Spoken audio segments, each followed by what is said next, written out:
Mayam Bukrumzari, Nordic Window TV की dialogue ता meeting tabiri ba puno pu taram no okcheri thongna leheningi mathodang pangthok haningi thok liba thodoksi kadai degi thulakpano haibadu mari makhong samnarak tabdagi sengdok taba yadadana sengdorakpani maru oina naga kuki gi matang Audit Thamjaki Wafamasi, Hanga Thamjabanate, Kohanagi Veteran Congress leader and former Deputy Chief Minister Gaikhangam na Maki Akugi Sendok World High Direct Press Statement. Kanoda Pongdo Kibuahini, Basimaru in Akugi Naga Kuki, Irang Horokiba Dagi Matanga, Akugi Awai Akum High Tarimaru in a political party, any opposition, and Duga ruling party, Congress, Amazon VJP, Anigi, Masida, Nagagi, Irang Kuki Gatoki, Matam Seda, Prime Minister, visitor of Pamasung Taroktaba, Masung, Matam to the Karamana Soap, Toki, Masung Tode, Irang Sekramana Horapono, Huzik to Ebasiga, Haiba Nisi Marakta, the situation is different, Haiba, Wafam, Akugi former Deputy Chief Minister, Gaikhangam, Nafongdorakli, Loinana. Sarkar haibasi akoi Indian Constitution ki provision makhada leibendana madudai tuda akoi state ki laingak amna tafum thokpa magi mathau mangona sinnabadu matamduri irang thok matamda akoi Congress na palinge da chapchana pangthokhi aduga matamura thok ko irang simaru oina akoi ethnic conflict high tare kanglup ani ki marakta thokpu irang oina malhan ki bai wani madam de aduma kinate maraksta akoi lal haulo kanglup sing marakta yana dabadagi aduma unkhatna bagi irang thokhibani adubu matam do peace committee semdana state government ki level da makoina tawboya ba Kuki Tak Paubuda, Matodang, Pangtoki, Dang Topa Jaga, Singa Chatana, Kugi, Wari Sanadana, Peace ki message Puba, Irang Nemtanaba, Mayama Sinki, Matam do that Loina, Prime Minister La Emasung Lak, the Habiki question, Shiki Matanga, Prime Minister C, Matam do the Kau Kibra, Amasung Mahak Lak, Pagi Matota, Bamasung Tadaba, Habi before Mayamam Supali, Maramaduna, Hosikuzik to Eva Quimaro in Irang Seda, Akuigi Lady Ba, Huzik Paliba, Akuigi Kanoda. Kari suspended animation the lady ba guruling akoi BJP government sigi inability helplessness haitare Manipur da thoi ba crisis si mathodang pangthok pangam daba masi loisin bangam dabi akoi accuses haitare amakha akoi Gaikhangam gi mai kai dagi thamai maran haitare masi pangthok pangam daba their inability their helplessness to resolve the crisis in Manipur sigi matang den maroina aduna akoi ngasi thamjari ba topic si Gaikhangam Questions BJP helplessness in Manipur crisis 7 aduna hiramasigi matangda accountability aduga governance loina na kogi political authority sigi limit haitani swagi matang seida maruina kogi sugaina nainajana bi tanjama khak ngasigi topic si kogi veteran political leader sigi statement se koi thamjabani aduga khanane nabda koi saruk yabina bai damakta koi studio da election na library basi kaikum nazari ba panelist akhum de hana makta Kugi MPCC ki spokesperson Dr. Rabi Uzataram Nokchuri, Ani Subda Lengsin Bidibasi advocate PUYAM TOMCHA Uzataram Nokchuri, Ahum Subuda Lengsin Bigani UCM Kugi Secretary General SHANTA Atendo Matang Madung the joint to Bigani, Ahan Bagisi Equigi opposition gi citing Tolok by statement so the Mok Oibana Uzara Bidalakti. Oza Akoigi Kanogi, former Deputy Chief Minister Nathambiki Bawa from C, the saying Harakanda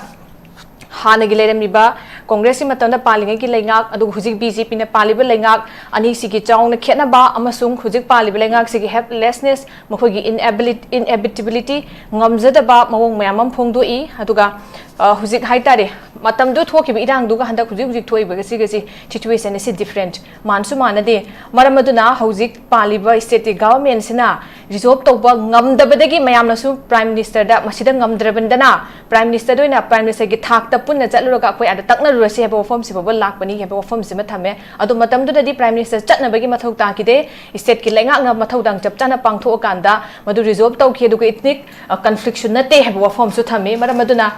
sigi port sida koi gi political structure sigi amna helplessness oiba haitare ne koi gi inability of the BJP ruling government masi sigi ngamjada ba koi gi mapung fa da ba matik cha da ba du gi matang du dai du da masimak na maram oirakan irang ji huji crisis si resolve to bangam da bani haina phongdo pagi mo chi kamai than bining yoja khoina asi khoi Manipur gi issues sing ji Manipur si issues adum toina thokpa aduga issue si chap chana sigi issue si madi loisille aduga lebak si lamdam je hai betare shanti leire sahi khara si tangdu leitana haibase karamba matam gi period karamba government gi matam karamba political party na paiba matam da praja singchi tangdu leita bage shanti leibage haibase koina hagat na yeng ba tangai fadaba ma lai khoi 1940 ga 9 da khoi Manipur si India da annex to bahai gadra merge to bahai gadra tongan ba wahan thok tongan ba interpretation arum tawi to batabo India da punjan gre haibase madi 1949 da gi punjan gre adugi mamang da di khoi gi princely state ningthau panbi state leibak amoin haiba tare state ama se dum leibak amoin har su hai madu maina leiram I haibane ado 1949 gi mamang da leiram ba ningthau palinge matam du da so ningthau palaga su tongan ba community singdu chap manaba under one umbrella ningthau amaka ki control makhada Manipur si Manipur gi pak chauba hojik leiba ekhoina khangiba Manipur gi pak chauba 22,327 square kilometers sidagi henduaga 22,000 gumba chauba Manipur gumba same chauba ama ekhoigi hojikna Myanmar haibata Burma da Cabo Valley na mayam na hainai ba masi mo ba ekhoigi administration ekhoi lokselami Manipur gi oirami hairine that means ekhoi gi loksan bai di Manipur gi sok oirami haibane even ne hendok tana ekhoi gi Manipur gi ato pa ngasi leiba Manipur sidagi hendok mayam oirami haibane ado masigi administration sing sigi ningthau palingai matam da su ningthau amaga Manipur da ningthau kya palami ekhoi gi Manipur gi administration si chap chana karam balugi makha salami haibase som thigatana leiba tar gadi Manipur si one time Manipur amuk oiram di na ma hekadoine Manipur amuk oiram di na ma hekadoine Manipur gi statement tonga lem gane ba Manipur gi maming si tongan tholami kanglaipak tholami haigani kramna maitrabak tholami haigani nataga Manipur gi sumai lemi Manipur gi administration do mi haina sap tar gadi ekoi ngasi manglom da kamai chattoino ekoi ngasi thengna gadau si kanada no ekoi thengna gadau se sigi tanja sida 1949 dagi Manipur si India da changraba matung India gi fiwanung da changraba matung da 1972 da koi Manipur si mapung phab state od ama phangraba matung da gidi ekoi 1970s gi matam dagi 72 gi matung dagi tongan ba demand mayam ma activities mayam ma pen da ba ning ba thung da ba mayam gi movement mayam ma haure even 1972 gi mamang dagi horpa adumba kanglu phurup su leiramo hengai lete makhoi gi tongan ba community based demand hai batare separatist based demand hai batare sugumba tongan ba leiram gane ado mapungoina maka 1990s gi swai dagi lakpa gi khoi 1992 dagi na 1998 phogi cherism da same religion but different communities different banner da same religion da warga tongan ba adumba violence sama class sama tokibagi history leiba even ato pa maming di panjaroi ge 1990 gi matung dagi sam tongan ba communal classes su leiki masi koina media da thoga natragan state ki leader amana national ki leader amana political party ki natragana key post pai by MLA sing minister chief minister na adugi particular community sing do maming palaga makhoi sumaina adum ba kalu ki class thokine makhoi da thokine makhoi matam da sumain tokine na high vibe je democracy da masak thien ba ekoi ngasi leiba democracy constitution da ekoi gi constitution ki preamble da pir be secularism da kana gumba gi dharma da kana gumba gi community da religion da kana gumba gi chanabi da culture tradition practice khuding mak da sokpa ya bo hai ji hai bi ya de in constitution da leibane ekoi ji ekoina yaba yadaba paba pamdaba waliber ngasi phaugi ngasi gi miku phauchi India Union da ekoi yoiba India masa khuding mangna Manipuri masa khuding mangna natragana India gi citizen khuding mangna Manipur India gi haiba constitution law gi makhat ekoi salibane winding dorga sigi matang sida political leadership achau ba singna magi government adu तुरक्पा कायरक्पा निखायरक्पा माय पालक्तबा मतमदा मखोइना कायरि सिगी government अदु कायरे इबा सिगी निखायरे सिगी मरम सि रूट को सि करिनो नत्रगना निखायरिबा जगह सि कमाय तोरगा फोचिन लगा मेंजिन लगा कमाय तोरगा सेंगत सिगी अमुक हन्ना कायख्रिबा सि कमाय तोरगा सेंगत सिगे हाइबगी मोता अदुगी सरकार की मतमदा अदुगी प्राइम मिनिस्टर मतमदा अदुगी कम्युनिटी अनी की वायलेंस थोंगखिबदो अदुगी मतमदुदी कमाय तोबा अदुदा प्राइम मिनिस्टर लामिगे लामदिगा चलिगे चत्तेगेना ngasiदगी सही कुंथ्रानि फुगी ममांग हाइताय 1990s दगी हाइबतारदी सही कुंथ्रा मंगा सुरे ngasiदे सही कुंथ्रा मंगा सी सोशल मीडिया लेत्री मोबाइल ठोगक्त्री इंटरनेट लेत्री सिगी मतमदा कम्युनिकेशन वाना खरब मतमदा थोखिबा मदुगी वायलेंस दो नहुंगन निंगसिंगगा मीडिया दा सोशल मीडिया दा टीवी डिस्कशन दा बनबतागदी अखोइसी आइडिया ऑफ मणिपुर हिंगमिना सी हाइबगी वाखलोन दो मदुगी येकनबनी हाइना लौगने अखोइना लाप पोचदी अखोइ मणिपुर से ममांग द स्वाइ जगे इंडिया की पॉपुलेशन दा अखोइगी शेयर से ओनली 2011 की सेंसस की मतुंगना जस्ट 28 लाख समथिंग कक्तनी 1% जोगदेब अखोइ इंडिया की पॉपुलेशन 1% जोगदबा इंडिया की अतोपे स्टेट अचौबे स्टेट अमगी पिखब डिस्ट्रिक्ट अमगी पॉपुलेशन अखोइदगी याम हेलिबसिदा अखोइ मसेन की मनुंगदा अखोइ मिनी इंडिया ने हाइरिबा कम्युनिटी तोंगान तोंगान लैनैबा रिलीजन तोंगान तोंगान लैनजरिबा मसी खुदिंगमक्सी नुक्सी चानन लैमिनसिको हाइना लैङै ताजादा सरकार पाइरमबा अचौब फमदोन निंथौगी फमदोन दौनो पाइरमबा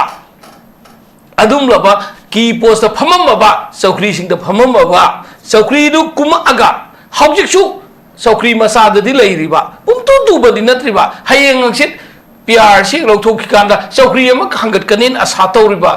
अदुमबा इलेक्टेड मेंबर सिंगदगी पार्टिकुलर कम्युनिटी सिंगी वायलेंस थोखिबा मतम दोइना ममिंग पल्लगा हाइबसे एंटी नेशनल होइबा एंटी कम्युनिटी होइबा एंटी सोशल होइबा एंटी मणिपुर होइबा मियोइबगी वाखल्लोनि हाइना खंदब ngamde प्रमाण अमा हाइना बम लैबने तिन्ना लैगा तिन्ना जरुबदगी श्री गोविंद जी की दर्शन दो फंगी हाइबने अरुप जोपी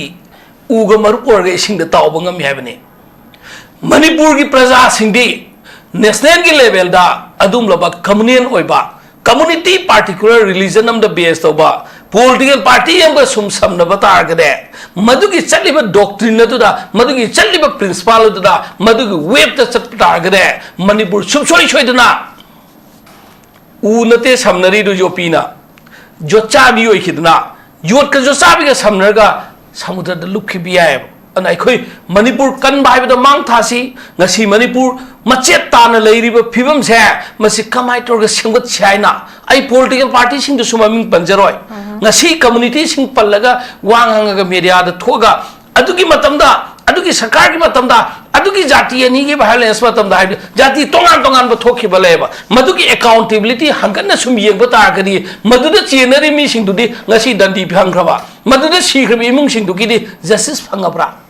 अदुगी विचार तोरबा कनाना सुमिलाल हैबले मदु थिगनद लेबा तागदी अखोय मणिपुर से इंडिया द कमाइन कॉम्पीट तौतोइनो इंडिया की स्टेट सिंगा अखोय सांगदमनरगा सोंदे येंगो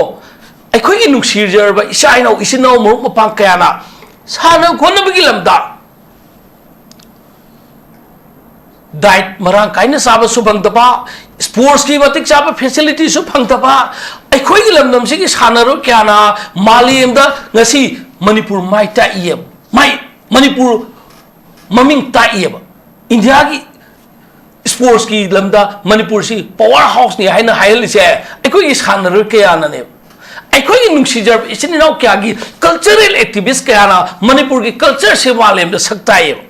मणिपुर की सगोल कांगजेना ngasi मालेमदा सकताइयब मणिपुर की खुदिंगमक से सकताना गाय खोनेंगिदा अखोय ना ngasi mainland India दा लैरिबा अतो अतोपा अखोय की अचौ स्टेट सिंगदा अचौ political party सिंगना कम्युनियन की लाइन दा संगसलिबा मखोय की एजेंडा दा अखोय लांग थुरगा अखोय स्वाइदा मदुगी नुक्सितु पुसलगा मखोय नंगांगना बदौना सिदा ngang na batagdi अखोय मणिपुर कन साइन ngasi इचिनो कया नंगसी 1970s की मतम दगी 60 की मतम दगी अखोय मणिपुर से प्रिंसी स्टेट ओय मनिंग तमलम लेबाक अमनी मधुगी स्टेटस हंजन हनबियु हाइना मंगलम मंगला दो मधुगी येकनबद सतलगा अखोय मणिपुर दा नंगी मागी आईगी नंग अदुई धर्मनी नंग अदुई जातिनी नंग अदुगी साधानौदानी नंग अदुगी ग्रुपनी नंग अदुई ग्रुपनी हाइना सम खाइदोकनरगा लेबसे सिविल सोसाइटी ऑर्गेनाइजेशन मरम साबा सिविल सोसाइटी ऑर्गेनाइजेशन की मचिन दे थोगोय मरम साबा लाइक सोब इंटेलेक्चुअल क्वालिफाइड होइबा फजन सबसाना यूनिवर्सिटी सिंग डिग्री फंगबदे थोगोय मसाना मसादा सेल्फ स्टाइल पॉलिटिशियन होइबा असेंग पॉलिटिशियन नतबा फोर्सफुली पॉलिटिकल कैरियर दा होरफम चुमदबदगी हुराल लानादा लाप कोइबदा ड्रग कारबार तोगा नत्रगने एनी ठिका आराम तौरगा प्रजा की लंबी थोंग छन सुगदबा चुमना तौगदब तौदबिदा एनी मीन्स तगी तौरगा पैसा पारग भोट लपगा पावर पाइबा अदुंबा लीडर्स पॉलिटिशियन हाइबा सिंदो मखोइना ngang ba singdu ai khoi taraga leifam thokte aduga ai khoi gi marakta haujit adumba sing ngang pa taraga so ai khoi punamangna amatoina no अखोई Manipur मांगलोम the सच्ची नसी थोइबा सही अनीगा था तरुक सुरबा सही अनी मखाई सुरबा से नसी से मसी शांति होइना लोइसलगा अखोई मणिपुर अपुनबा मणिपुर गी मत मांग थाबदा वांगांग बियो नत्तबिदा प्रेस मीडिया दा कइदा कम्युनिटी हाना हौखिबगी भाइलेंस थोखिबैदो सिंखत सिंखला पल्लगा nganगगदि मणिपुर मरम द मणिपुर नुक्सिबा नत्ति हाइना अखोई हाइगनी हाइबसे अखोई हाइबो याम नुंगाइजेजा हाने की थोकी बसिंग चिंगथोक पुथोकनदना मे बी अखोगी निकाम वायलेंस पोइरो अमा बोइरो ममांग मांगलम चटकी सिंगदु पुथो गांगना बगी मखुता हुजिक थानी चाही अनी का था मंगा तरुक फाजलक्तरब इरांग सिगी सिदोइना कोइ नैनरे हाइरा कांदा मांगलमदा चंगसिनबा दुइना तौसेबगी वफम दुनी emphasis should be given to that हाइबा वफम अजागी थंबीदे दुगा एवजा तोमचादा मु लाक्तिगे एवजा हुजिक सि अखोगी वेटरन पॉलिटिशियन थमकिबा वफम स्टेदा अखोगी पब्लिक की कहीं हाई तारे पब्लिक अखोगी डिबेट तौरनबगी निगतनब इग्नाइट तौरनब रूम कक थमकपसी गवर्नेंस अकाउंटेबिलिटी अखोगी पॉलिटिकल अथॉरिटी हाई तारे मागी लिमिट सिदे स्वाई मतांगदा चाउंग एरिया खकिन थोलकप्राइन खंजै मरम हुजी थौना लेबियो अदुगा मथौदांग पांगथोकपियो हाइबने चिंगबा असोइबा मयाम पुथोकांदा एक्यूज तौरई अदुना सोइरे इबसी हंदकी मतांग सिदी मकोक्तगी कदाइदे हौरकपन हाइबा मतमदा मकोक्तगी एमएलए चीफ मिनिस्टर अदगी मयाम सिदगी हौरकपनी अदुगा मखा हुजी फोबा चथरकपन हाइबा वफम सिमसु चाउंग थमे मरम अदुना अखोगी थमइबा क्लेम सी बीजेपी ना मणिपुर द थोइबा क्राइसिस सी मसि तसेंगना मोइसे मसि मथौदांग पांगथोकपा ngамद्रे मसिना ओरकन मकोजे हेल्पलेस ओइरे मो दे आर इनएबल केमता तौबा ngамद्रे मथौदांग पांगथोकपा ngамद्रे हाइरिबा सिगी नैरेटिव हाइदे पॉलिटिकली मोइगे रेस्पोंसिबिलिटी फेलर ओइरे हाइबगी वफम अमकक थमकपसी कमाइन लौबि ओजा इज इट अ जेन्युइन ओइबा नैरेटिव नेना थंबिबा यादुरा कमाइन थंबिदिंग ओजा आलम कदा बियर सिंगया खुरमजरी हुजके हंगबिरिबा वहां सिगा ngasi अखोगी खन्नरिबा मतंग सिगा ए हाइजेनिंग मसी खितंगदी मतंग चादें खल ममदि कैनो दन हाना अखोगी को हानगी डिप्यूटी सीएम ओरंबा अखोगी गैखांगमना हागिबा वफम सिंगसी मतंग द नैना को मतमदा मागी सिन हान अखोगी कैनो डिप्यूटी अखोगी ऑनरेबल प्राइम मिनिस्टर न मणिपुर लाक्रिंगी ममांगे खितंगदी अदुगी मतुंग द डेवलपमेंट याम लाए हुजे नोंगी होंप डेवलपमेंट खनबादी मान हाइदो कईनो कमायनो हाइबा कांसिदा अखोई चिंथोक्तबा यादबा पोत खरदी सोदना लाकनी तसेंगना हाइरगदी मसी आइदी सिंगदी चिंथोंगदबने अदुबो जारबीना सो हाइबिरबनिना मसी अखोई लोइनम कुपना खनबा मथौतेबा जारबीना हाइबिरिदो मांगसी यारगदी चिंथोकुमसे हाइसे अदु तागदी का खांगम मान सैरेबा नंग चिंथोरकनो हाइ नते अदुदे आई मतम साना जातो जादा रिएक्ट तौजके आइन हाइजबदी ngasi aikogi respected Gaikhangam na thogaiba maron se former chief minister amana nagaku ki thoki matam de sahi kya sanki matam do prime minister lakhibra aina hangbo wa hangama press me da lakpadagi Gaikhangam na reply pi baneba madu kansin ai paninda baneba da silent on chalaga di media da lana sakraneba Gaikhangam da nateba ina haije okay za Gaikhangam na puthorei disu मरी लेना पुथोरईने तसें हाइतागरे मरमदि केनोदा हौजिक नेनबा मतमदा ममांगसे हेक्ते याउदबा यादे अदुगी मतुंगिना तौनबनेबा अदु मतमदा माना कनोसी अखोगी keno hande ki sida yam nuai bam lei ri aina sum khan ba sagi ko BJP gi house se auji ko mapangan yaudra house ne habi ai jingana kupa nungna thari ba congress amuna makon thola gana sei ri ba kadu tholai no haidi nungna thaba means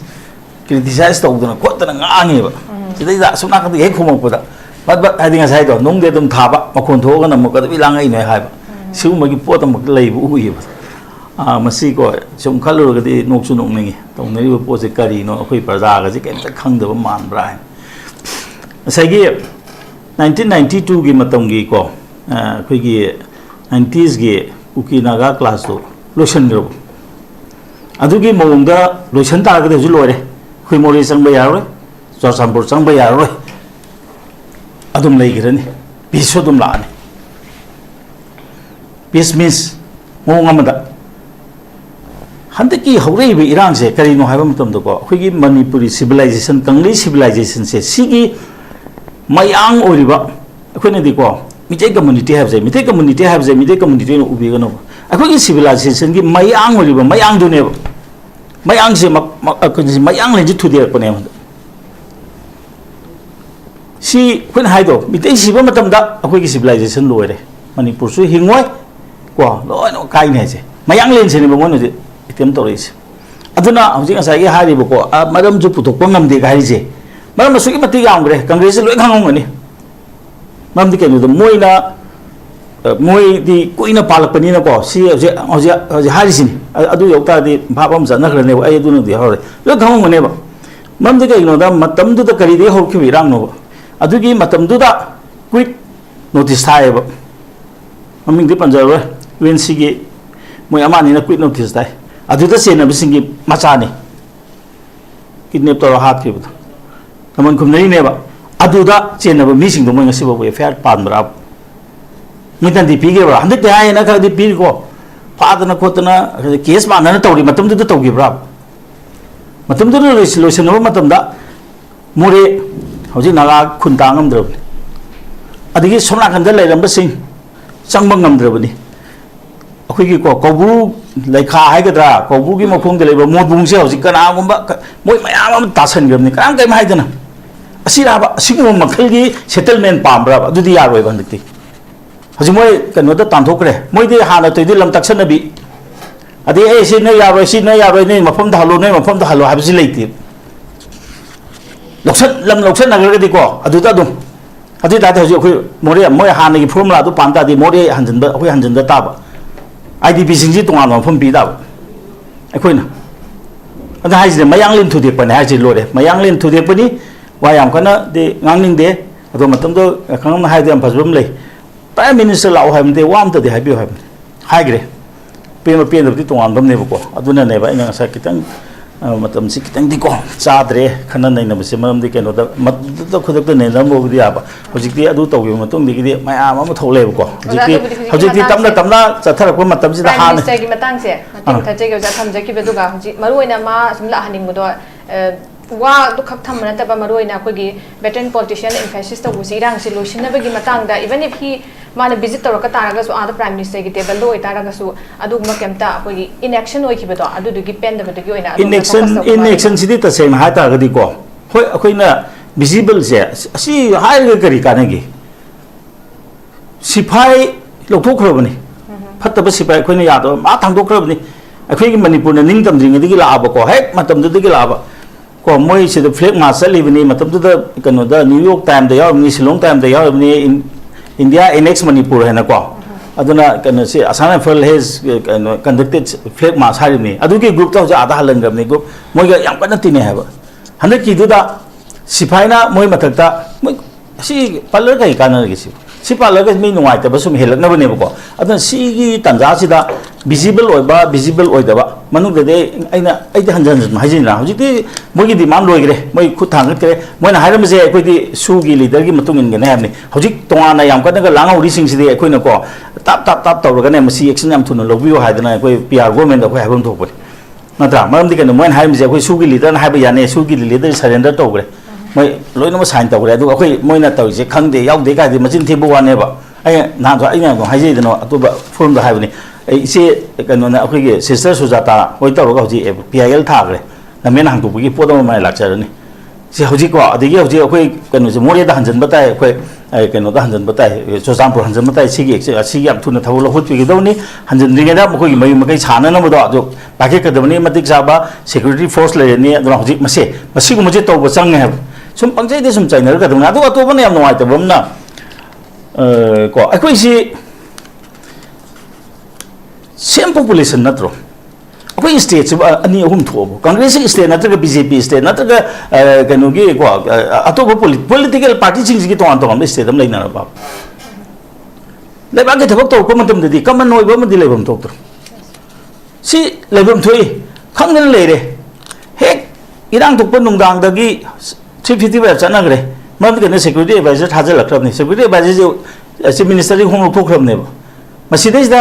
लेगा लेतेगा अदुना अखोइना चिन्ना गांगने बोनी थबोना पांथोखरेबा chief secretary थाजल लखरबनी DG अनोबो लाखरबनी मयाम थाजल लखरबनी सी अखोइ उगदबने अदुदैदा सी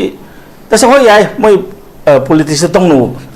एक तो को अखोइगी अखोइना दे हाइरे निंथौ मजा मसेन निंथौ खुबम मुनबदा लेबा मांगमनी हाइरे मोयसे दु नत्रो अमरम धागदे हानगी निंथौ मखलम नत्राबा अदु माजी टूरिंगे से काउखत लौरगे हाइबे मोमदि सुम तौबुदि येंबुद नुवाइतबम लाइबको संता अदु ददो मोय ngमगद्रो मोय मतमदा साइ हाइजिदो मोय मतमदा केनो मोय मतमदि पीस नते मोय पाबा मोय तांथोखरे लोरे याम कना तसेंना हाइ तारगदिको नागासिंगना क्विक नोटिस हाइदो ममुंगी थाबनेबा लमजुम हेंजलपुदि थारकने अदो जि क्विक नोटिस फंगिबा मीसिंगदो अदुदि लोय ओजगरे मोयना पाबा लमदि लोय फंगदोखरे अदुराबा पीस हाइदिसे माजु फना हाइ सागदे कम्युनिटी पनिंगे माय कम्युनिटी मा करी सेव तौदबन माय कम्युनिटी करी मा सेव तौदबन अदो पॉलिटिकल पावर की तराब अदु तौदि अदो सिगुम्बा हजिक मागे एलाकादा मिथिरोन nga कनो ngang मखोगी मरोन खंगदब खुन तासले हाइबजे खोइदो पावलावनी ने कुकी ने हाइजबा मणिपुरी लोन मणिपुर की कुकी की लोन ngang मपान की लोन ngang खुन तासलाबनी हाबसी असि मा रिपोर्ट तौबो यादबरा मा खंगदबरा खंजिनद्रिरा असे हेंगाय क्याम कायरकनी अदुनदी तसेना हातदि लेबाक पाम हाबजी याम वाबनी पीस सुले लेबे पीस लेबा काय लेगे चाखले हारिबा अमेरिका जे जी चलाया दृष्टि कांग्रेस का कनोगा सेनेट का मुंगरपदिगी पीस से करिनोबा मियोबना पोकलेजे मियोबगे थौदांग खरे लोइनोबा पोकपनी एक सिबे मतमदने पीस फंदइसे थबक की दंग थारकपनेबा मियोबा हाबसे अद पीस से कइनो वा मौंग अमदा नत्रगा मौंग अमदा मा नत्रगा एखोइसे थौदांग खरेदि तौगदरिने अमदा नत्रे लाइना लाकपनी खंदे लाइसेट लाकपनी खंदे तौदरिने मयामसे लोइ थेंगदरिने याम पीस पामगना आदा चिंग चखरगा हिमालय मतोंदा कारगा लाइनुंगुदो अदुना नसई को वा सिदा पंगांग कई कानरिगे हुजी अखोई हाइनरे ना हुजे नंबेन फजना हांगद्रि सिदि जौ तखा के दौ नत्रो पियार से मयाम लोइन बके अपाम नत्रा पियार लाकर सीरब मी अमदा अमुक जोन नेशन बजेबु करिगिनो हब से असे करि नुमाइतब लेगे नत्रग मोइन होय पुनमिन नरमनी नैना लोइ नंगना लोइ ताथोरे न साउरिरा मुइ पुलम ने बसे मयाम फबो दादि मोइ मतम नत्रो हार मांगी से मोइ अकाउंट तौरबो कलाइदे मांगी हारनो दो ताबो आ सजिक तंपाक द फारि हार मयाम दुदी सी लेरे मखोइगी मतम दिन नत्रो हजि तुरेन खुंगिंग द नुंग पेतन खोतन लोइना मै साला खालमिसे मखोइगी मतम दिन नत्रो पाप के लोइ फुंजलिसे तुरेन बु इसिंग थंबम लो हजिकति मोइना याम हाइनि इसिंग फंद्रे मोइ पंगांग बोने ने हजि मणिपुर की इसिंग कराइदि लाखदैनो बा लाइब इसिंग लोइना लोकाक चखरनि लोकाक चु कनो कि थंगरे आ मोइगी इलेक्ट्रिक दम थंगरे दे लोकाक तो थोकुसु लेते तगत तन थेंगले पाद हाइब जाते लोइ फुंजले मणिपुर इसिंग काइदि फंगदैबा मपादी की बतल पुरक ताबनी ने अदि होजे चिंग लेरंबा अखोगी नेचुरल की ओइबा अखोगी इफुट सिंगसि लोइनो मांगजले मांगदि उबेलो याथखरमनिना नरा कनुगी जगादा अखोगी पुपी थारमेने याथपदो पुपी थारमे कांबुदना होजे एफआईआर चलेबा पावम तायबो सी येंगो मोइना केम केसे ओके सर मोइ मथे अखोगी थारि मिसिन मथे एफआईआर चले ꯑꯩꯗꯤ ꯑꯦꯐ ꯄꯥꯅꯤꯡꯉꯦꯕ ꯑꯩꯈꯣꯏꯒꯤ ꯀꯩꯅꯣ ꯀꯥꯅꯤ ꯊꯥꯕꯤꯔꯝꯃꯦꯅ ꯍꯥꯏꯔꯝꯗꯣꯏꯔꯕ ꯑꯗꯨꯅ ꯁꯤꯒꯨꯝꯕ ꯃꯇꯝꯁꯤꯗꯗꯤ ꯑꯩꯈꯣꯏꯁꯤ ꯍꯣꯏ ꯌꯥꯏ ꯄ꯭ꯔꯖꯥꯅ ꯃꯥꯏ ꯈꯪꯖꯅꯤ ꯑꯗꯨꯕꯨ ꯌꯥꯝ ꯍꯦꯟꯅꯀꯣ ꯆꯤꯡꯊꯨꯅꯕꯗꯨꯗꯤ ꯑꯩ ꯆꯤꯡꯊꯣꯛꯍꯟꯅꯤꯡꯗꯦ ꯃꯔꯝꯗꯤꯀꯣ ꯃꯣꯏ ꯍꯨꯝꯕꯨꯁꯤꯅ ꯂꯣꯏ ꯄꯥꯝꯗꯣꯔꯤꯕꯅꯤ ꯑꯩꯈꯣꯏ ꯂꯩꯕꯥꯛꯁꯦ ꯑꯇꯩ ꯁꯤ ꯍꯦꯟꯖꯜꯂꯨꯕ ꯀꯩꯁꯨ ꯌꯥꯄꯣꯠ ꯅꯠꯇꯦ ꯅꯠꯇ꯭ꯔꯥ ꯑꯗꯨꯅ ꯁꯤꯒꯤ ꯄꯨꯜꯂꯛꯏ ꯑꯗꯨꯒ ꯍꯧꯖꯤꯛꯇꯤ ꯇꯁꯦꯡꯅ ꯍꯥꯏꯇꯥꯔꯒꯗꯤ ꯑꯩꯈꯣꯏꯒꯤ ꯁꯤꯚꯤꯂꯥꯏꯖꯦꯁꯟꯁꯦ ꯀꯣ ꯀꯨꯏꯔꯕ ꯆꯍꯤ ꯌꯥꯝ ꯀꯨꯏꯔꯕꯅꯤ ꯉꯁꯥꯏ ꯑꯃꯅꯁꯨ ꯍꯥꯏꯕꯁꯨ ꯆꯨꯝꯃꯤ ꯑꯩꯈꯣꯏꯒꯤ ꯀꯩꯅꯣꯁꯦ ꯑꯩꯈꯣꯏꯒꯤ ꯃꯣꯏꯒꯤ ꯔꯦꯀꯣꯔꯠ ꯕꯨꯛꯇꯣ ꯑꯗꯨꯗ ꯄꯤꯕ ꯃꯇꯝꯗ ꯁꯒꯣꯜ ꯀꯥꯡꯖꯩꯁꯦ BC 3000 BCꯒꯤ ꯃꯃꯥꯡ ꯑꯗꯥꯏꯗꯒꯤ ꯍꯧꯅ ꯂꯥꯛꯑꯕꯅꯦꯅ ꯍꯥꯏꯔꯕꯅꯤ ꯑꯗꯣ ꯑꯩꯈꯣꯏꯒꯤ ꯁꯤꯚꯤꯂꯥꯏꯖꯦꯁꯟ ꯁꯨꯛꯌꯥꯝ ꯂꯤꯈ꯭ꯔꯕ ꯁꯤꯚꯤꯂꯥꯏꯖꯦꯁꯟꯒꯤ ꯌꯥꯡꯂꯦꯟ ꯑꯣꯏꯕ ꯑꯩꯈꯣꯏꯒꯤ ꯀꯝꯃꯨꯅꯤꯇꯤꯁꯤꯅꯦ ꯃꯣꯏꯅ ꯑꯦꯇꯦꯝ ꯇꯧꯔꯤꯁꯦ ꯀꯣ ꯑꯗꯨꯅꯗꯤ ꯃꯣꯏꯅ ꯇꯧꯔꯤꯁꯦ ꯑꯩꯈꯣꯏꯒꯤ ꯁꯤꯚꯤꯂꯥꯏꯖꯦꯁꯟ ꯑꯦꯇꯦꯝ ꯇꯧꯔꯛꯄꯅꯤ ꯑꯗꯨꯅꯗꯤ ꯀꯩꯝꯇ ꯍꯥꯏꯅꯤꯡꯗꯦ ꯑꯃ ꯀꯅꯥ ꯌꯥꯎꯔꯝꯒꯗꯣ ꯅꯠꯇ꯭ꯔꯒ ꯀꯅꯥ ꯌꯥꯎꯔꯝꯒꯗꯣꯏꯁꯦ ꯑꯩꯈꯣꯏꯗꯤ ꯃꯁꯤꯗꯗꯤ ꯐꯣꯡꯗꯣꯛꯅꯤꯡꯗꯦꯕꯀꯣ ꯑꯗꯨ ꯑꯣꯏꯇꯥꯔꯒꯁꯨ ꯑꯩꯈꯣꯏꯁꯦ ꯃꯁꯤ ꯀꯟꯃꯤꯟꯅꯕ ꯑꯃ ꯆꯪꯉꯦꯕ ꯌꯨꯝꯁꯦ ꯀꯟꯃꯤꯟꯅꯗ꯭ꯔꯒꯗꯤ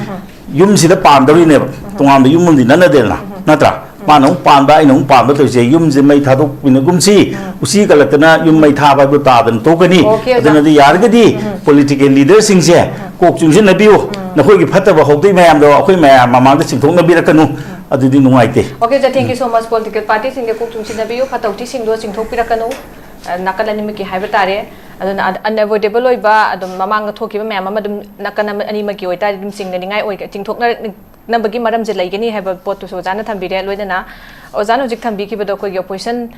party sina dum BJP se ujung apangan sole na se assume tawrasi aduga dum nungna dum langbodo makon thokla so sidai da ai oh sorry Manipur gi yes sidai sida akogi ruling boy ra so za thambi gi bisida ai katang reflect tawjara kan ja santa da lakjige za ko gi veteran politician thambi ki ba magi remarks sida hai tare tasengna BJP led government hai tare si governance pura failure oire haba haina genuinely failure oire habagi remark amon lobo ya brand natre harakan ozagi meeting da a part of political akogi routine political opposition gi remark ne thambi ding ra kamai thambi ding oja akoi smaina song hunarogum jai de ko song hunarogum jai ta de akoi kanuma government gi model se democracy de tok ta hai ba si democracy gi right ne akoi ju mai be opposition hai be ruling khum be loi ni ai ba ko yeng lo is li kai no ga na akoi ne ngang ba pot se effective oi ribra na tra oi de bra hai bu ne ba democracy le ri ge dum ngang ne ba ko pau tam ba ga bu um su le ri pillar hum sum um su le ri dana pau mi myam su le ri dana ko ngang ba da koi chau ya de ba si di ma ban ha so ban ha so adum ta na ba ta ne upai do leite mam ni masi democracy ne do khwai de yam ngang ba gi maram divert to gi maram si di mapung phana thabak to hok to be ne hai ba si di adi ma akoi loi ya bam chang aduga mapung phana thabak to hok to ba se sarkar gi soi ba khakta su na te praja gi so soi ba khra ya ko akoi so so le akoi so matam chana pinpoint to godam ne akoi matam chana hai ga da ni to tho lak chani akoi di chari thai na pham lai tho ga di akoi ne imphal da pham chari lai tho ka na periphery area da chinau lo soi sine ba ko hai ro ga di periphery area si yam sau ga ni moi ne ko ha di maram di kai no hai ga na akoi gi lo gi oi ba adigi atai se anything congress ki BJP ki wan te aya matam da paisa mang se imphal valley de di paisa se kya mangam moi ba ko state ki mang se ko PM can also Prime Minister Krishi Sinchai Yojana ga le KSY ga le dana crore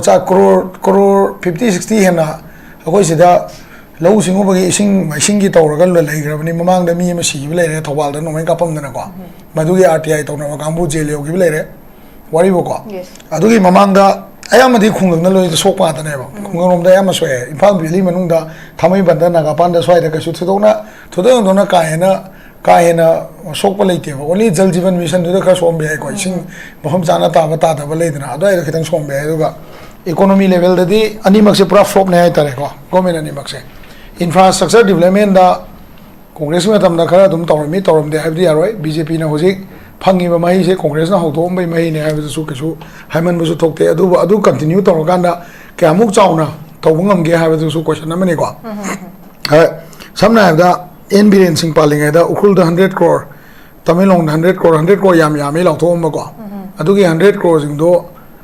kamain to ga kai da sin na you know kari sin na ri hoji kai go develop to re ba review to ba yeng ba se sarkar na review to ko praja gi ma thong ne ba praja sin na vocal oi ba ngam ta matam da politics se do mo la ka ne ba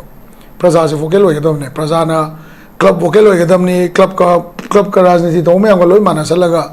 club tuna rajniti tawsingi for the lepsal lai khara taragadi lekai to chakot mana khara wagani ko education gi mangal phangma tamda satra organization mayam siga kano ga university ga manaraga pham lai thoki tardi adum satra gi education ri impact khara dum lakne ba masida akoina thamningi di kaino ganda maruena ojaga khangamna hai se ngasai government ma tamjana thabak to hokda bai ni hai bane ko thabak to hokda wafam sidi 1950 dagi rajniti torko moi mayam da pulap ta khoina dum taina ba yab jane mamni madugi continuity ne politics sai je ko manipur se ibobi ma thandana sahi kuntha palam manate magi macha biren nate ko ibobi ga biren ga wakhan mana manate biren ga ibobi ga wakhan mana manate ko charon suron chathara palak nepal ki type ta ningthau makha ta na palak poi ta de madugi angle amada highway aba chaibe aba ningthau gi imung manung je phatre adu phatre na highway aba yam laiba da khoi gi sidadi akhoi sidadi kamai tawge ganda hojik hana lerma political angle na amani hojik lai sina amani hojik lai sidi point ani hum gatani amana kaino hai ganda delhi de noina haiba kyam tarige haibisima point amani ani subada ngasai delhi na noida kai pirai ge habisi ani subu point ni ahum subada kamai tawge ganda akhoi gi lamdam sida delhi gi yathang se kyam phajana implement tawri ge habisi nakal ahum mak se dum chatleba okrami bo bina haija bone ba ko ngasai gi akhoi na ek saga pai ta de akhoi di delhi de yade haiba ngamgani haija bone ba yade haiba matam da phanda adai kai da atai da politically cross thongna ba plane je pai be plane je cross thongna ba lambi myam tholakane ba maram di akhoi india da hojik laiba politics ki style je ngasai gi kano gi coalition politics ta gi congress versus ngasai gi nda versus upa or madagi ko congress versus bjp se am chawna way bo hojik se yam chawna way ko bihar de yam basana ungame adi atai jaga da ungame bengal da trinamool versus bjp cpm ga di ugidre cpi ga di kya ugidre ko moje aduna ngasai gi coalition je lektam ni na individual politics ta ugan di ngasai gi kano da delhi da akhoi gi rahul gandhi na development gi wangang mabudi bihar gi pukri imna chongda bane na viral chakhale ba hoji rahul gandhi sing asi bihar da nga pha ba gi pukri imda iru jaba mi yawi ko madui pochine viral chakhale ba rahul gandhi na ngasai gi congress party gi kano na ko mi na khwai di jaw politician amana development gi matang da court case to salakwa natraga development gi matang na karigumba asoiba ma puthorokpa adu dagi di hena vote ka na politics da hena kumang jawsale abdi party ani mak sene yawum to eba ko hoji gar ke ba vote chor ga into ime am se si sing se only next election gi campaign ne base moina vote wala ka gi ne adu taw gi ni ko si moi campaign ni adigi nga narendra modi na haiba amaga viral oi bam yawi ma gi do chat puja manung da ngang bra kai da ngang mong khang de ko ngasai gi keno se madi rahul gandhi di magi keno gi mayum da mamagi mapam chapa si kaino khangamoi maram di magi nana tai tare ne magi mamai mapam di italy ni ha akoi gi country ga state siga country ga mari so ele na da ba akoi ta su kana da ba hai tare ko akoi gi development gi oi ba adai khoi khanari ba sigi mata na kai da divert to da ba pot se rajniti to sing se am to na ngang hojik su manipur su masigi culture se am kan chathe ba ngara ngan ojabi mol ga honorable n biren ga moi ani mu tawnare ngasi amu atop angle na lai koina praja gi oina yengni di kai ra praja gi biswasi moi de leiri na moi na khallaga de moi wakhan je politician wakhan sam la leba praja se lummaga na ngai ra ga leira bane ba praja se ko praja se lummaga ai sidagi kitang ena thatru mu ga chondhara ba sidagi kitang ena warak ta di reaction ya pasada ba thola ne ba ado central political party ani mak se ngasai gi sigi reaction je ngai ba man ba veteran politicians jing ji life solutioning ba man ba gi ama yam kanna yawe hai tare ko di maram di kai no ga ngasai gi haibi ri ba PR government na thawak torok pa se BJP gi PR government la yita di BJP makha da lai bane haijo bane madu parliament na chalai ba government ma oira bane ba BJP khakta gi government oire ha di haibu budi chindari haibe ya but parliament gi through da tawba ya ba question nang ba ya ba di parliamentary platform ma da sangra bane ba se ko ado akoi gi opposition sina su adum wari se adum nuai na ba mong da adum haiba ko ada haiba ada gi sai gi BJP gi kano sina su ruling gi lem hori ba hoji animated suspension leba sing sina su moi gi nuai na ba se dum haiba prajana mayai de sum khuba khu lei re ba ko si condition ji sum lei ta ga di sai gi 6-7 months sama si gi chondar adi masi beram la ne di khamang ngam ta ba matang yaw re ba ko पैसा तोन हेंगले अखोई प्रजा ma'am पैसा तोन हेंगले पैसा तान हंधरई development area क्या उदे लंबी सेमदो मैम लेरी वरीबको अदगी लंबी चटप यादबई प्रॉब्लम से अनौब नते मोय अनी मानरगा दुम तौबे याई मोय अनी दुम हुनदना खोतना तौ लेको अदगी हौगिबा मैम अमा निंगसिंगगा मिंगोंदा प्रोवोक तौबा ngasi मितैगा मितै पांगनगा हुनरीजे मसीगी मरानजे ngangiba अनी दु नतेबको आई मोतदिको मसी मरानजे कैनो अखोय थबक से लेरक्त्रबनिनाको ngसाइगी थबक लेरक्तबा हाइबदि अखोय से कमाय तौगेदा डेवलपमेंट की करीगी करागी अदगी ngसाइगी फ्रूट मैम से चाखोटपसे चा मानना चिंखलगा चटप तारगदी मसी ngangoइदबनेबको अदुसी सोथब जगा खरा यावरकपा पेनदब खरा यावरकपा माइनॉरिटी न खरा पेनदब अदगी मेजॉरिटी की वाखंदा ngसाइगी अखोयगी जनरल कैटेगरी दे लेबा मी मैम से वाखंदा माइनॉरिटी से मरम चादना मसिंग याम खले गायना खल्लीजे सरकारना मथौ मतम जान तौदबैनेबा आइदे समनायबदा अखोय उसिक पालिबा लेंगाक्सी वानतेको हानादगी औना पालंबा लेंगाक्सिंगसिना 1970 80 दगिनेबा एमसु अमेस्कोना मोइना मिकोक थिदोक्सी हाइजे 19 क्या दगिनोबा मधु मतमदुदा कना कना पॉलिटिशियन लेरमी करी पालमी एग्रीमेंट राजे दोरेंद्रोगी मतमदा साइन क्या तौनग्रे अदुगी मिनिस्टर ममांग चीफ सीएम ममांग क्या तौनग्रे रिसांग कैसिंगी मतमदा क्या तौनग्रेबा एन बीरेन सिंगी मतमदा क्या तौनग्रे इनी इकुई कुइद्रिंगैदा ऑनरेबल ओक्रम इबोबिगा बीरेन सिंगी मतमदा साइन तौनबा मैम से मसिबो अनौबा ngarang han da horok bai hone na lobo yabra ba miyam gi masi 30 40 years mang na 1970 80 dagi akhoi gi ipai pu myam na pam dana iyam sing na kaka sing na akhoi baba hoina pam dana la ba adugumba ihou dagi continue la ine masi je madugi matam du da leiramba politician myam duna tripartite agreement myam tawgiba adigi ngasai gi center ga mugna ba matam sana ngam gi da ba adi akhoi gi state ki oiba authority da center na khut thinglaga delhi da oina sanani noi wari do noi ju lao aduga akhoi na watim ni haiba potsi akhoi government je legitimate ohen de ohen gi da basigi masigi responsibility du di whole politician fraternity na lau gadam ne basiko hai potsi anu na te ba 1960 1950 state hu ju akhoi irang tawga phangmani irang tawduna phangmanate akhoi ek irol je irang tawga phangmani masi irang tawduna phangmanate masigi irang mayam sigi consequence ta politician jing na masana khanja gadam ne say for example yamna no da uji assam da community taruk amane manipur da community amane aduga zo kuki gi marakta laiba mizo chin mar kangbugi 6 schedule gi demand je hojik nau poklai ibne ba adagi assam da community taruk ki st demand lai ri hojik ko adagi masigi mayam je migi state ki government na protect torok ba migi state ki government na chatharak pa mong du yengo mina tribal ne ai jata so ko chatharak pa mong du yengo ba arunachal da Nagaland di masa gi magi leiri ba maduda leiba moi gi citizen sing hai tare hongaga lakpa na tawa 19 kya dagi moi ne citizen ne lori no indigenous people gi wafam di moi de thoi ko su leitre ba moi gi original citizen oi ba moi na base ama semjaraga adugi citizen ju nataba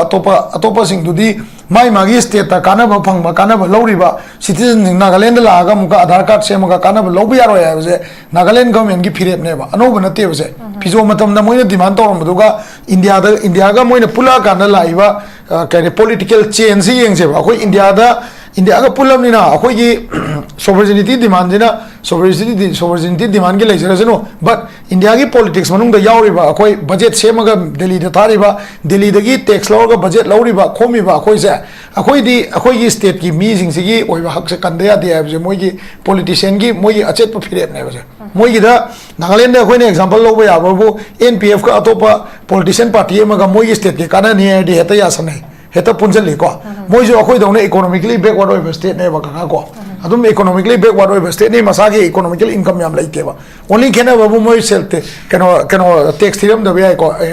income tax theorem da ba house tax ka di chama nan thi ni lambi gi kai gi chan thi ne ba aina thamjani ni loi salak ko da ko akoi gi politician jing je akoi paung kaga ga kham boi gera paung ibo bi oi gera amo oi gera look back kara tau se ba hunna ba se khara lep se ba ko maruina nauna tholok pa politician hai tare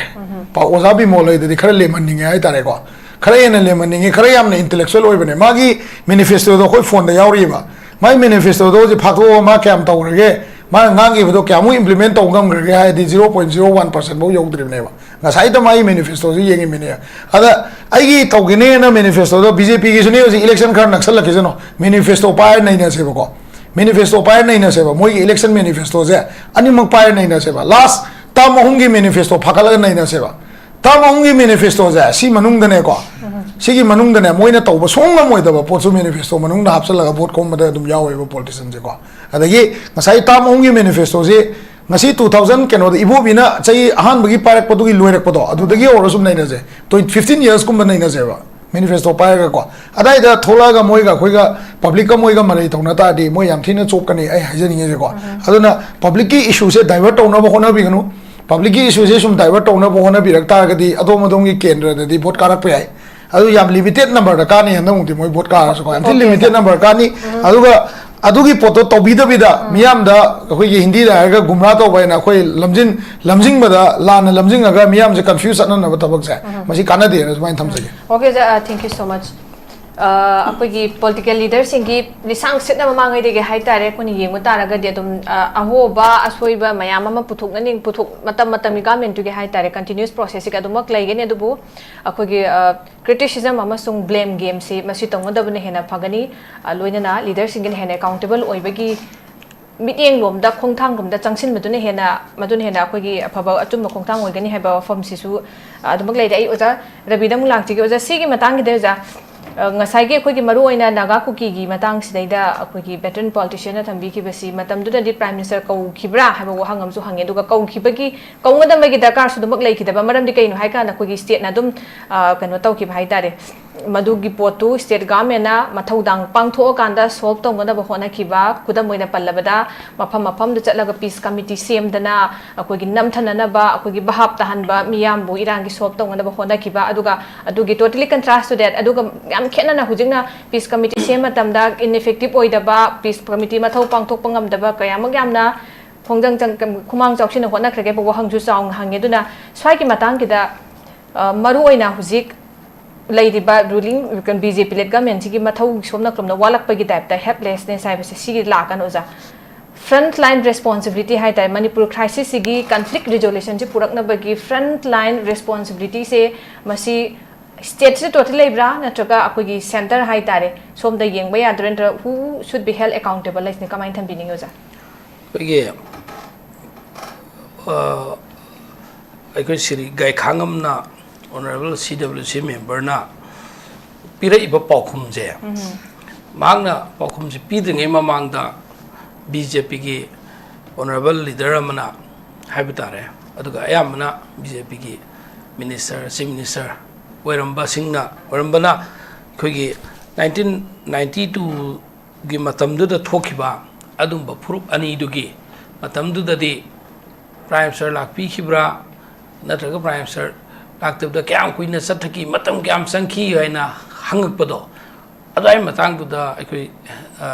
honorable Gaikhangam na madu gi paukhum du pi bane mana pi paukhum sidi matamdu da thokiba do jati yamagi lan nate madu lalhoba masen gi oiba thokiba lani violence ni maduna government na state government na peace committee semi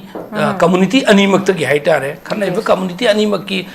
leader sing jawarga peace committee sing semi minister sing MLA sing peace committee semaga makoina mafam da satlaga admain torga santi do purakhi haibane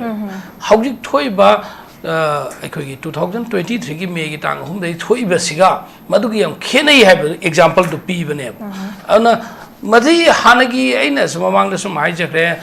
हौजोग जे थोई बसि चै कुंठा गा मरी की कुंठौम दो की ममांग the थोखिबे incident अदो ममिंग पल्लगा पुखलगा मधुगा comparison तौई है बतारगदी अखोइना मतमम द कॉलेज कारप मतम द अखोगी मतम द अखोई बस तो गई साइकिल चलाई नत्रगना गाड़ी मसा चली स्कूल का मतम दे स्कूल की वैन चलम दे हौजिति स्कूल का मतम दे स्कूल की वैन सर्विस न चले हौजिकी अखोई स्मार्ट क्लासरूम लेरे हौजिकी मतम दे मोबाइल एंड्रॉइड चिनरगा लेरे हौजिकी मतम सिदा थोइबा हंदकी थोइबा सिना लालोबो मसेन नती हैबने इसम सम हाइनिंगिसि लालोबो मसेन की conflict nate handaki May 3rd 2023 dei thoi je sigi chite totally different oi matam dugi example pira ga haujiki sil loisan da nangai gona ba haujiki sida haujik chathai ba sai ani makai surbi irang se sigi responsibility si nakoi ki present government sigi nakoi na matam sana in action ta hogdaba नखोई duties नखोई responsibility नखोई नाथोग सेनगाई होनबदो तौगनु ममांगी हौखिब compare तौरगा हाइबगिनेब पाउकुम पीजे अदो हम लाकदब से कोई लाकदब से कइनो मतमदा अखोई होजी सम नैनब कांदा गसाइकी बीजेपी की मगजाउद्रसु बीजेपी की कइनोदा हाइबता वाखल्लोंदा थंबो वाखल्लोन दु सुम पुथोरगा मतमदुगी थोइबा वाथोक अदुसु सुमाइना अदुम लोइसन खिदेने अदुम ममांगी पॉलिटिकल पार्टी दुना ममांगी सरकार दुना मखोइगी मतमदगी हौरकपनी तौमबनी नत्रा मखोइगी मतम दुना हाइना अखोइना नैनब तारगदी अखोइ ngasiगी सोल्यूशन करान पुगदगे हौगी लैबसे अखोइ ngasiगी सोल्यूशन से साइ मैमना सुदुम हाइनै हौजी युम मै चाइबने जुम मै चाकपसिदा 100 नत्र 101 कौरगा इमरजेंसी नंबर कौरगा फायर ब्रिगेड कौबा अमदी अनकपद लैबा प्रजा सिंगना मई सिकनाय होनबा दुनेबा इखोय मांगद तागदबसे मांगद तागदबा मई कल मतुंगदा युम मई कनाना थाये दुदी कोना एफआईआर चलगा थिगलगा मदुगी रेस्पॉन्सिबिलिटी दु फिक्स तौगदमनेबा अदुगी महूता नखोइना सरकार पाएंगे कांग्रेस पाएंगे मतमदा नत्रगा अतोप दोन पाएंगे मतमदा अदुम युम मई म्याम साखी अदुदी कमदोबा इखोय युम मई साखपसिदी हाइना लेरगदी युम अदुम मई साखसनु हाइबगुंबा मालेब अन हौजिक रेस्पॉन्सिबिलिटी से live present government political party को अपल रोइसेबा गवर्नमेंट से कनानो इंडिया द कनान पाइरी इंडिया द पाइरी गवर्नमेंट से सिगी मखोइगी पावर दु चमानब सेम मखोइने खन मीसिंग दुने मणिपुर द पाइरी से सिगी पाइब मनुंग सिदा मणिपुर की गवर्नर ना चीफ सेक्रेटरी ना डीजीपी ना मखोइ सिंगी मपान की थाप एजेंट हातने मणिपुर की रियलिटी मणिपुर की सिदा संग मणिपुर मसा मोइना थमोइ सोकना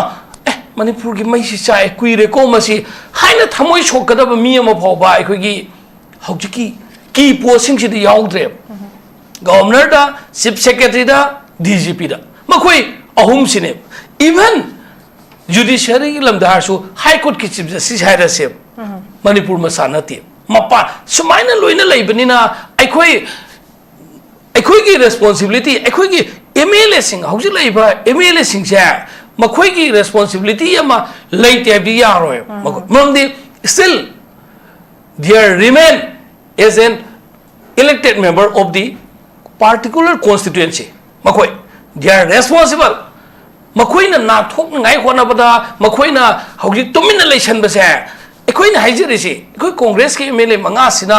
लावबा याबा ngangbा याबा थंबा याबा वाफम थमी अदुबो तासनदिसे तागरो मिसि कनानो हाय मतमदि बीजेपी की एमएलए 30 प्लस ता लैरिबा बीजेपी के चटमिनरिबा सरकार सेमिनने nगाइरिबा हानसु सेमिनरबा पॉलिटिकल पार्टी सिंग एमएलए सिंग मखोइ पार्टी सिंगना थोगा अगा इंडिया गवर्नमेंट की इंडिया की प्राइम मिनिस्टर होम मिनिस्टर मखोई वाफम से थंब लेप यादे अखोई मणिपुर से नते सुम सुमनदा मखोई की एमएलए कनब कंदबदु तोंगान थंग्रजेबा एमएलए सिंगसिना तुमिन लैसलिसे करी गाइरिम what are you waiting for नखोई करी गाइरिबनो नखोई न गाइरिबसे प्रजा सिंग जुम चटप यादबदा ngasi की लोकल पेपर द यावनी इम्फाल दिल्ली की फ्लाइट की इम्फाल गुवाहाटी की फ्लाइट ना डबल भरा हिंगलेना चिलाब मिचम प्रजा क्या से सुम इम्फाल गुवाहाटी फ्लाइट से लिसिंग 3 दा पाइहन बदे मी लिसिंग तरा फादगी नोमद मी लिसिंग क्या नो सलिसे छि अवाब से सुम उद्री दि कमाइनो अदे ललोलित तौजरगा गाड़ी ड्राइवर औरगा हैंडमैन औरगा मिस्त्री औरगा लेबर क्लास सुरगा नत्रगा सिंग मानदा नत्रगन लोयम लोयाद सलगा थबुक सुरगे हिंजबा कारबर तौरगे हिंजेबा मी लाकया सिगी सखाउ थदति बसिदा तुमिन तुमगा लेब एमएलए सिंगदो नखोइ की कइनो दायित्व से कइनो नखोइ न सुम ममांगी कांग्रेस की मतम नत्रग अदुगी वाथोक की मतम ददी सुमाइ लैखेना हाइबसे हाइरनु नखोइ की हौजिक नखोइ न तौगदब न तौदबनी नखोइ की रेस्पॉन्सिबिलिटी दि नाथोक चेनबे यारोय हाबसे नखोइ तुमजन नगनो खंगेबा नोय तुमजन बनेसी खंगदब सुनतेबा नोय खंग तुम सनरग लैबसे प्रजा मयामना सिविल सोसाइटी सिंग नत्र कईगुमम दगी ग्रुंग हेग होप कांदना एमएलए सिंग ग्रु पुल कांदा एखोय सरकार मा सेमाय थुनो एखोय दिल्ली चलनी उनने क्या रख सुरे दिल्ली चली दो नदे दिल्ली चलगी सोल्यूशन दो पूरा अब्रा अदु ए बतागदी नखोइदगी कठोक प सैक्रिफाइस अमखक तंगाई फदे हौजिक मणिपुर की तांजा से मणिपुर कनाना कनगदैनो हाय मतमदा नखोइनदी पावर याउदब सारगा एनिमेटेड सस्पेंशन दा असेंबली थम्मी बनिना अखोई एमएलए सिंजे खुद पुंजलेना हाइजरिब नखोइसे नखोइदी पावर लई नोई पावर लई से मिसम प्रजा मैम खंद्रसो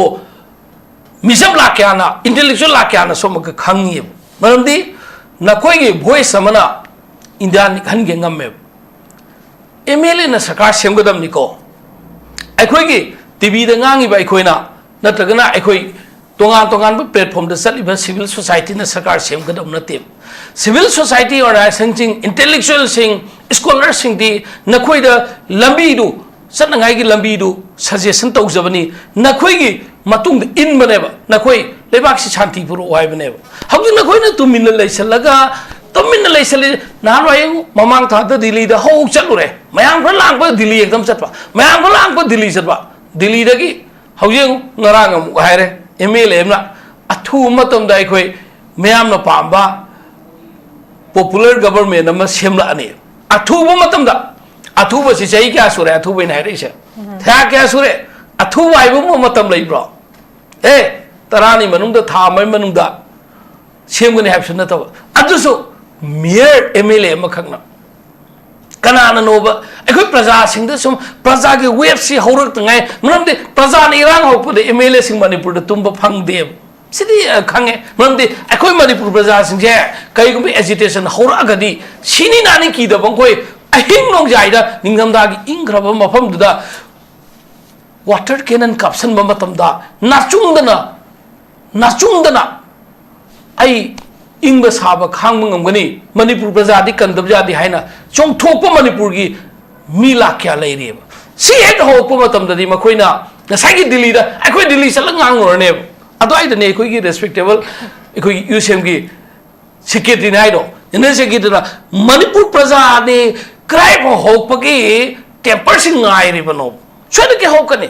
मसी अखोइना नोइना नतगा म्याम इंजन बगी नतेको मणिपुर प्रजा ने सुम हौद्रबा मणिपुर से नसागी योपी का योसाबी का पुलगा अदुम सिंग द लुकदोइने मणिपुर प्रजा अखोइ मणिपुर प्रजा ना अंगप फंगना छाथीब मोंगदा यामना volatile oiba mongda haurik tngai manungda MLA la khoi gi responsibility do pangthoga majority oiba BJP gi amdi BJP gi sanmine MLA sing na khoina khongyang gi numti gi lep kan oba sarkar se manipur gi highway sapai adri chalan bio changthok jangking adri sangan bio highway se na khoina haida bi da tumina lai thok pa se masimangna masidagi na thoga Congress की मतम दा नत्रगना अदुगी community अनी दुगी violence की मतम ददी था क्या सही किया जंगे प्राइम सर लापी की ब्रेना हंग अगदी श्री गायखांगम ना अदुगी मतम दुगी वायलेंस का हुजिका मानदे मदुई पॉलिटिक्स ना कोई की बीजेपी ना कोई न तौगदब ना कोई की न थौना लेत्रबा न कोई पाक्थोक पंथोक पतौ तौदबदगी ngasi चोनथरिबनि से हाइबदा हाइमनब थोकते okay thank you so much हम नुगाइजे एमएलए सिंह करी गायरगा लेरिबनो करी दौरगा लई हाइबसे अचोबा क्वेश्चन ओजारा बिना थंबिरे अदुगा हुजिक्सी मोय लेप्तना तौगदबनि कंसिस्टेंट मेजर हाइ तारि इरांगसी दा लोसिनबा मसी मखोय लौखत्रब्रा नत्रगा हुजिकी क्राइसिस दा दरकार ओइरिबा अदगी कोऑपरेशन नत्रगा एनीथिंग रिक्वायर ओइर पोस्टिंग से मसी मखोय चांगचिनद्रब्रा नत्रगा ब्लेम अदुम तौरगा लेरब्रा अदुगा मसिना अखोयगी मरम ओइरे हारकांदा अखोयगी वेटरन पॉलिटिशियन थमैबा बीजेपी बोथ स्टेट अमसुंग सेंटर दा पालिबा लेट बीजेपी गवर्नमेंट अनिमक से फेल ओइरे हाइबा पोस्ट सेदा स्वाइग एरिया से येंकांदा अखोयना मसी नैनब याबन लौरक्तोरिब्रा मरमदी ओजारा बिनसु थंबिखिबदा एमएलए सिंह मखोय पावर लई मखोय खोंजेलमना निखनबा पार्लियामेंट दिल्ली निखनबा याय मखोय करिगी खुद पुनसेदगा लैबनो ओजा तुमचा लाक्सेगे ओजा स्वाइम तांगना कोइना सुम नैननबा हाइतारे अदुना सिगी रेस्पॉन्स सी मणिपुर की क्राइसिस की प्रायोरिटीज देगी हेना हाइतारे पॉलिटिकल इमेज दे हेना प्रायोरिटी से पीरबे मोंग अमा ओइदोरिब्रा कमाइन थंबिनिंग ओजा ai ngasai maham hajabutane muisi gyan tararo तागे है भी वाफल सु लेक्टर कांग्रेस का मुझे को कांग्रेस ना पीपल रिप्रेजेंट तब उसे यारो कांग्रेस ना कांग्रेस पार्टी रिप्रेजेंट तब उधर उन्हें तो ऐसा है कि मतलब दा हौजिकी इरांग सिगा ममांग इरांग मानते ममांग दिदी खुलाई पाइबा मिलिटेंट ग्रुप सिंग खनबने मतमदबो कुकी खुलाई पाइबा लेरबो आई हंगनिंगे लेते मदुगी मतुंगदगिने मोय पाइग्रिसे मतमददा तौनारको मतमदा गवर्नमेंट क्या इंटरवेन तौबिगे कुकी क्या कंदिगे मोयना ए खंगनिंगे मतमददा इरांग तौको मतमदा कुकी की खुलाई मतमदा कुकी खुलाई पाइबा लेत्रि हबो को असीमा अखोय खंगदबनी अदुगी मतुंगदगिने कुकी नु खुलाई पाइगे किजे अदुई तागदी मोयना सेमब्राबो कुकी सेमना से सुमकदरिने खननबा मतमदे नुंसिगर जाने अखोयना कांगपुपीदी कोर्टेगे हलकपदो को असमुदबुंग मयादगा तहोरिसे मखोयगी चैजी थिंदोगा वाजी थिंदो ngaकदरिनी थाइने आ कनोगी मिडल एज की लान खुतौदो ऐना नै दिनो मै लेबा एस लाइते दा सुबिगम नाइ द खुया हंगेबा नै नो मै पाइबा ग्रुप सिस नै जु सेम दबो यारो हेजे नो कमेंट पीबा सी योंगर तागदी यारो गवर्नमेंट जु मतेंग पांगदगदी अदु नेबा थोलखरिसे अदु सुमेबा मानदे अदु तबदो मिलिटेंट ग्रुप मसन खनदि मतमदे मिलिटेंट लेते कुकी मिलिटेंट लेते मिलिटेंट से मोयना मतमदगी सागलपने सिम मोय खंगदबन अदि अतोपमना साहिबिगिबदा लाइसिंजे नते दे रेस्पॉन्सिबिलिटी नो मतम लोइखनी रेस्पॉन्सिबिलिटी मा फिक्स तो पतंगाई फदनगी मतम दुगी कुकी मिलिटेंट लेते 1992 की मतमदा महोय मतमदी गवर्नमेंट ना सागतपनी हाइबा तागदी अदुगी चपचा बफुक अम पिबियो नत तागदी हौजी अदोंगी स्टेटमेंट दुमना अमका particular community, particular government,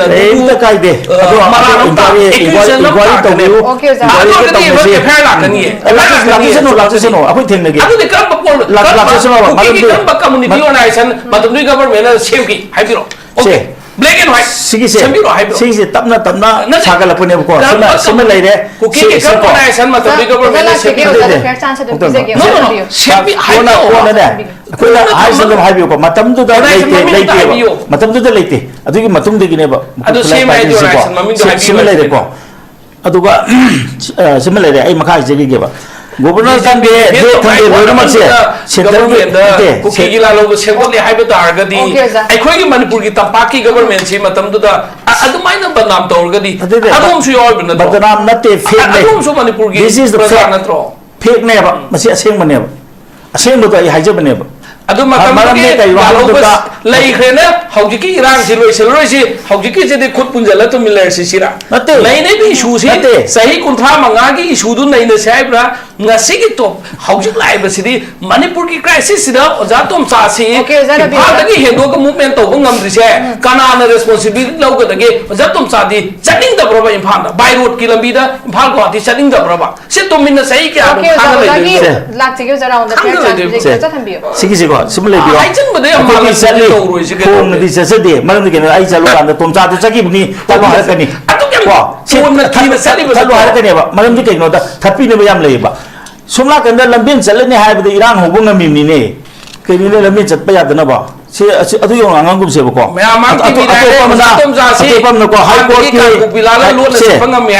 court की चीफ जस्टिस से मणिपुरी नते हाइबो हाई से करिनो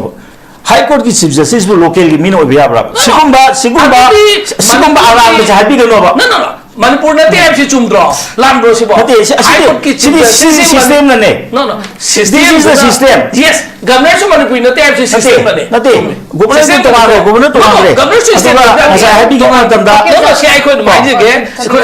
हतंग साइलेंट तो बा जातम चासु लीगल फ्रेटर्निटी की कोई रबा उकिल सीनियर मेंबर मने बा गवर्नर सी स्टेट की मीनो कोई भी आदे सी सिस्टम नी जातम चासु खांगी आई चुखांगी स्टेट अमगे हाई कोर्ट तो सेम स्टेट अदुगी मीना चीफ जस्टिस ओइनदी एफसी सिस्टम न लिखंग अदुमन मरो ओइदना मणिपुर की सेंटिमेंट छे अखोई की मीना इंस्टीट्यूशन अदुगी हेड ओइदबनिना सेंटिमेंट दु खितंग फाव वालंगनी हाइजबने वेयर इज चीफ सेक्रेटरी अखोई मीनो ओइबि याय मणिपुर मसान मणिपुर चीफ सेक्रेटरी ओइबि याय मणिपुर मसान मणिपुर की डीजीपी ओइबि याय अदु ngasi di DGP chu Manipur मसा ओहेंद्रे चीफ सेक्रेटरी chu मणिपुर मसा ओहेंद्रे इंस्टीट्यूशन में आमगी मकोक सिंगछि मणिपुर मसा अमाबु ओइदबनिना मणिपुर की ngasi सोइबा थवाई याव चाइबसे मसी मैसाक से मखोइदि यौनो फाउद्रे हाइजबने बाय हाइजे ꯑꯗꯨꯒ ꯃꯇꯝꯁꯤ ꯁꯔꯀꯥꯔꯅ ꯀꯨꯀꯤ ꯂꯥꯂꯧꯕ ꯁꯦꯝꯒꯠꯄꯅꯤꯅ ꯍꯥꯏꯕ ꯇꯥꯔꯒꯗꯤ ꯑꯗꯣꯝꯒꯤ ꯃꯇꯝꯗ ꯀꯔꯝꯕ ꯑꯣꯔꯒꯅꯥꯏꯖꯦꯁꯟꯅ ꯁꯦꯝꯒꯠꯂꯤꯗꯣ ꯄꯨꯊꯣꯛꯑꯣꯏꯅ ꯁꯣꯏꯗꯅꯀꯤ ꯑꯩꯈꯣꯏ ꯃꯇꯝꯒꯤ ꯁꯔꯀꯥꯔ ꯀꯥꯡꯕꯨꯗꯨꯗ ꯔꯤꯄꯣꯔꯠ ꯇꯧꯒꯅꯦꯕ ꯑꯣꯖꯥ ꯇꯣꯝꯆꯥꯗ ꯂꯥꯛꯁꯦ ꯑꯣꯖꯥ ꯍꯧꯖꯤꯛꯀꯤ ꯃꯇꯥꯡꯁꯦ ꯑꯩ ꯀꯣꯏꯁꯟ ꯃꯆꯥ ꯑꯃꯇꯪ ꯔꯦꯁ ꯇꯧꯖꯒꯦ ꯑꯣꯖꯥ ꯍꯧꯖꯤꯛ ꯁꯤꯁꯇꯦꯝꯒꯤꯁꯦ ꯑꯣꯏꯕꯁꯤ ꯃꯇꯥꯡꯒꯤꯗ ꯑꯣꯖꯥꯅ ꯑꯗꯨꯝ ꯊꯝꯕꯗ ꯃꯈꯥ ꯆꯠꯊꯕꯤꯔꯣ ꯗꯤꯄꯔ ꯁꯤꯁꯇꯦꯃꯦꯇꯤक ꯀꯣꯟꯁꯇ꯭ꯔꯦꯟ ꯑꯃ ꯂꯩꯔꯕ꯭ꯔꯥ ꯃꯅꯨꯡꯁꯤꯗ ꯑꯗꯨꯗꯤ ꯀꯃꯥꯏꯅ ꯊꯝꯕꯤꯒꯦ ꯅꯠꯇꯦ ꯑꯗꯨꯃꯥꯏꯅ ꯍꯥꯏꯕꯤꯒꯅꯣꯕ ꯃꯔꯝꯗꯤ ꯀꯩꯅꯣꯁꯦ ꯑꯩꯈꯣꯏ ꯂꯩꯕꯥꯛꯁꯤꯒꯤ ꯆꯠꯅꯕꯤꯅꯦꯕ ꯁꯤꯒꯤ ꯆꯠꯅꯕꯤꯁꯦ ꯑꯇꯣꯞꯄꯅ ꯁꯦꯝꯕ ꯅꯠꯇꯦ ꯀꯟꯁꯇꯤꯇ꯭ꯌꯨꯁꯟꯒꯤ ꯃꯈꯥꯗ ꯂꯣ ꯃꯌꯥꯝꯁꯤꯗꯤ ꯀꯅꯥꯅ ꯁꯦꯝꯕꯅꯣ BJP दी 82 पोकने कांग्रेस में कांग्रेसना हेक तौरपदी मोने सेमंब लो ngakteनेब चनरि मैम से अदुना तसेंगना हाइतरगदी अखोगी को ब्रिटिश की मतमदगी सु मसे अखोगी लोकल की मीना लोकल की कनो से को मकोक्ति पोहनगनो हाइबसे मसे करप्शन थिंगना मखलमने मदुबोक्ते हुजि फनेयामना कोमथोखरे को कनोगुम्बा अखोगी याम समना हाइबदा अखोगी डीसी कार्यकारि पोहनबा होरे तसेंगना हाइदि ब्रिटिश की मतमोदि पोहलोइदिनेबसे ट्रांसफर तौथोखिदोनेबको अदुमाय तौद्रा ngसाई वा ngamबदुदा हाई कोर्ट की चीफ जस्टिस मितै नते का हाइबदो मणिपुरी नते का हाइबदुदि तोआनबा बोदम जकने अखोने नैनरिसि लोइनमक तारिबो ngakतेनि कैनो नो याव गाउना अदु सेंगोमद्रि कैगनो हारकने अदुना अदुगे सेंगोपनेबा अदुदा अखोई सौंगाय लेते अदु मदु हाई हाइदनसु मोइना अखोइगे मतंगदे खंगदे हाइबसे मदुदि अखोइना कोर्टा लाना एलिगेशन तौब तागनेबा अखोइना हाइबो लोइनमक ज्ञान लोइन ताइ court ngasi bauta kaisu sumaina politics ta karida khu thingjam amta leki court ki di ma gi ko law gi purview gi manunga ma ek tokjabane ko adana moi sigumba tabo matam sida akoina simak da akoi gi kano se high court ki pusin khochandana ngang se ai nunga jidi haibani da adune ba heje se aduga toba moi mayam se center gi je ni ka haidi governor je center gi je ne ha ta de moi na hawai tori me adulu no ejen no tora adugum do atoba party na di ngang ruling ꯏꯪꯅ ruling ꯑꯣꯏꯔꯝꯕꯅ ꯉꯥꯡꯕꯗꯨꯗꯤ ꯅꯨꯡꯉꯥꯏꯇꯦꯗꯤ ꯀꯔꯤꯒꯤꯅꯣ ꯍꯥꯏꯕ ꯃꯇꯝꯗ ꯉꯁꯥꯏ ꯃꯌꯥꯝꯅ ꯈꯪꯅꯔꯒꯁꯨ ꯑꯗꯨꯃꯛꯇꯤ ꯑꯗꯨꯃꯥꯏꯅ ꯉꯥꯡꯕꯗꯨꯗꯤ ꯑꯩꯈꯣꯏꯒꯤ institute ꯃꯌꯥꯝꯁꯦ ꯌꯥꯝꯅ ꯀꯣ ꯌꯥꯝ ꯍꯟꯊꯅ ꯈꯟꯕꯒ ꯆꯞ ꯃꯥꯟꯅꯒꯅꯦꯕ ꯁꯤꯃ ꯑꯩ ꯍꯥꯏꯖꯅꯤꯡꯉꯦꯀꯣ ꯑꯗꯩ ꯑꯇꯣꯞꯄ ꯑꯃꯅ ꯉꯁꯥꯏꯒꯤ ꯀꯩꯅꯣꯁꯤꯗ ꯑꯩꯈꯣꯏ ꯌꯥꯝꯅ ꯚꯦꯔꯤ ꯄꯣꯄꯨꯂꯦꯁꯟꯅꯤꯒ ꯍꯥꯏꯕꯁꯦ ꯁ꯭ꯃꯣꯜ ꯄꯣꯄꯨꯂꯦꯁꯟꯅꯤꯒ ꯍꯥꯏꯕꯁꯦ ꯃꯁꯤ ꯑꯃꯔꯣꯝꯗ ꯍꯥꯏꯔꯒꯗꯤ ꯀꯔꯤ ꯁ꯭ꯃꯣꯜ ꯄꯣꯄꯨꯂꯦꯁꯟ ꯑꯣꯏꯔꯨꯅꯤ अखोगी पॉपुलेशन की परसेंटेज का अखोगी थोइबा सामनारोइदा खंगदे अमदे खंगदे थोइसिगादी येंगोना अखोई परसेंटेज याम चाउना अखोई कल्लिना याम मरु पोदमनेबा मिटसिबो केनो हचांग मनुसिदा अनि खतने पालेबा टुदे इन टर्म्स ऑफ को लाखता हौरंगनिए मिट कुमने अखोगी पॉपुलेशन से सोर होलिबा नातोना निसिबने याम मरु पॉपुलेशन याम हेना हंदना खनमगी मथौ ताते अखोई अदमान खन तागदे अखोई कनो ओइना नेशन अमन अखोई हिंगबसु गम सिमा ai हाजनिंगे अदि अतोपा मना ngसाई को पकुम खुमदे खुमनिंद्रेदा निंद्रेदि केगिनो दा ngसाई ना हाजिगिबदो अखोई हुजिक हुन्नदना लेबगी मतम नते पॉलिटिकल माइलेज लौनबगी मतम नते हुजिक अखोई मांगदा तारिबसे हुजिक निंथौ मयाम सेनदा हेरा चंद्रन सुंथोरगा लेबाक से कनगिरि नत्रो हलागा मत मा ताकु निंथौना ममिन थोनबिगी नत्रो ऐसी अने निंथौना कनगदबनिना ने आदा लोट लेरगान हाइगिब्रो तमदर हाइगिब्रो हिराचंद्रन थोलगा he is a father of guerrilla warfare हाइनि कैनो अदुना कनजना कप कनजना मोगे कबोसने येंदा मम्मी हंगदंगने येंगे हेतु ममदि कैनो द मतमदि को आरामबाई सिजनरगनेबो कोई मो कंट्रोल तौग्रिसे आरामबाई द हुजिका आरामबाई सिनते को आरामबाई है कोई खुलाइदो अदुगा तौगा तौगनि मतमदि दुसिनि निंथौना तौगदबनि हाइदना मोय कनो जो मोगे ड्यूटी दो एडिक आइदे मा कोई मथौ तौगन लेगेब्राबा हौजिकसे करिनो हबा चोंजनबा मतम चंद्रो अदुने हाइजे हंदक लीडर थोलकनि हाइजे हजि पौद लीडर थोकते हजि मोय को मीगी सुमाक सित्रिगन मसुमांग हांसेलो गजाय ओजाना हाबिग्रे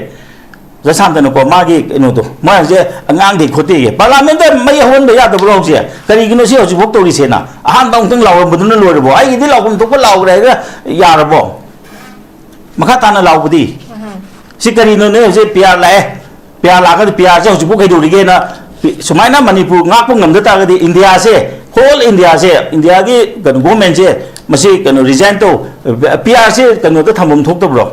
अखोगी सेंट्रल की ओइना नाव इमरजेंसी लाउथोकपोइना लांथोकपम थोक्तरो मसी यमना लाउने मथौना लैयो चे पिसलुने ngak को लीला ड्रामा यावगी मोंग को पंगदौ थोबुदि देखोदि तोरकनो हबो मानदि कनो द मदुगी अपॉर्चुनिटी से मान हाइड्री नत्रो मतम ममदा चत चलन बियो आइजे MP अपना कई तो बुंगंगे तो in the parliament end of the parliament है तो उल्लोबो तो नथौना लैयो बा हजि मीना नंग इंसन बचत कनो हबो मा फासन गे बौजे ꯃꯊꯧꯅꯥ ꯂꯩꯈ꯭ꯔꯕꯅꯤ ꯃꯥ ꯂꯩꯗꯦꯗꯤ ꯁꯨꯡꯌꯥ ꯌꯥꯔꯣꯏ ꯃꯥ ꯃꯊꯟ ꯃꯥꯅꯀꯣ ꯑꯩꯈꯣꯏꯒꯤ ꯀꯨꯀꯤꯒꯤ ꯂꯝꯍꯦꯟ ꯇꯨꯍꯦꯟꯕꯁꯤꯡ ꯉꯥꯡꯅꯔꯛꯄ ꯃꯇꯝꯗ ꯃꯥ 50% ꯍꯦꯟꯅ ꯃꯥ ꯀꯩꯅꯣ ꯂꯧꯔꯛꯑꯕꯅꯦꯕ ꯔꯦꯁꯄꯣꯟꯁꯤꯕꯤꯂꯤꯇꯤ ꯂꯧꯔ ꯂꯥꯛꯑꯕꯅꯦꯕ ꯑꯗꯨꯒꯨꯝꯕꯅ ꯃꯁꯥ ꯐꯥꯖꯤꯜꯍꯟꯒꯅꯣꯕ ꯍꯧꯖꯤꯛꯇꯤ ꯇꯁꯦꯡꯅ ꯍꯥꯏꯔꯗꯤ ꯃꯥꯁꯦ ꯃꯣꯏꯒꯤ ꯀꯥꯡꯕꯨ ꯑꯃꯅ ꯐꯥꯔꯒ ꯃꯆꯤꯟ ꯃꯦꯟꯕ꯭ꯔꯥ ꯀꯩꯅꯣ ꯐꯤꯕꯨꯟ ꯅꯝꯕ꯭ꯔꯥ ꯀꯩꯅꯣꯝ ꯇꯧꯈ꯭ꯔꯦ ꯐꯤꯕꯨꯟ ꯅꯝꯍꯟꯒꯅꯣꯕ ꯅꯊꯧꯅꯥ ꯂꯩꯔꯣꯕ ꯑꯩꯈꯣꯏꯅ ꯍꯥꯏꯔꯤꯁꯦ ꯃꯉꯣꯟꯗ ꯁꯥꯎꯕ ꯅꯠꯇꯦꯕ ꯑꯗꯨ ꯌꯥꯝꯅ ꯏꯂꯦꯛꯁꯟꯒꯤ ꯏꯔꯥꯡ ꯂꯩꯇ꯭ꯔꯤꯉꯩꯗ ꯑꯗꯨ ꯌꯥꯝꯅ ꯊꯧꯔꯝ ꯑꯃꯅ ꯏꯂꯦꯛꯁꯟ ꯃꯇꯨꯡꯗ ꯃꯥꯅ ꯅꯥꯀꯟꯗ ꯁꯨꯝ ꯍꯥꯏꯗꯣꯛꯏꯁꯤ ꯀꯔꯤꯒꯤꯅꯣꯕ ꯁꯤ ꯍꯥꯏꯗꯣꯛꯀꯅꯣꯕ ꯃꯥ ꯆꯣꯡꯊꯣꯛꯑꯣ ꯍꯧꯖꯤꯛ लेबाक मंगों तादरीने मा खंगदबनी से तौबी कहीं he has all the power parliament मा हमेब पार्लियामेंट कहीं लेते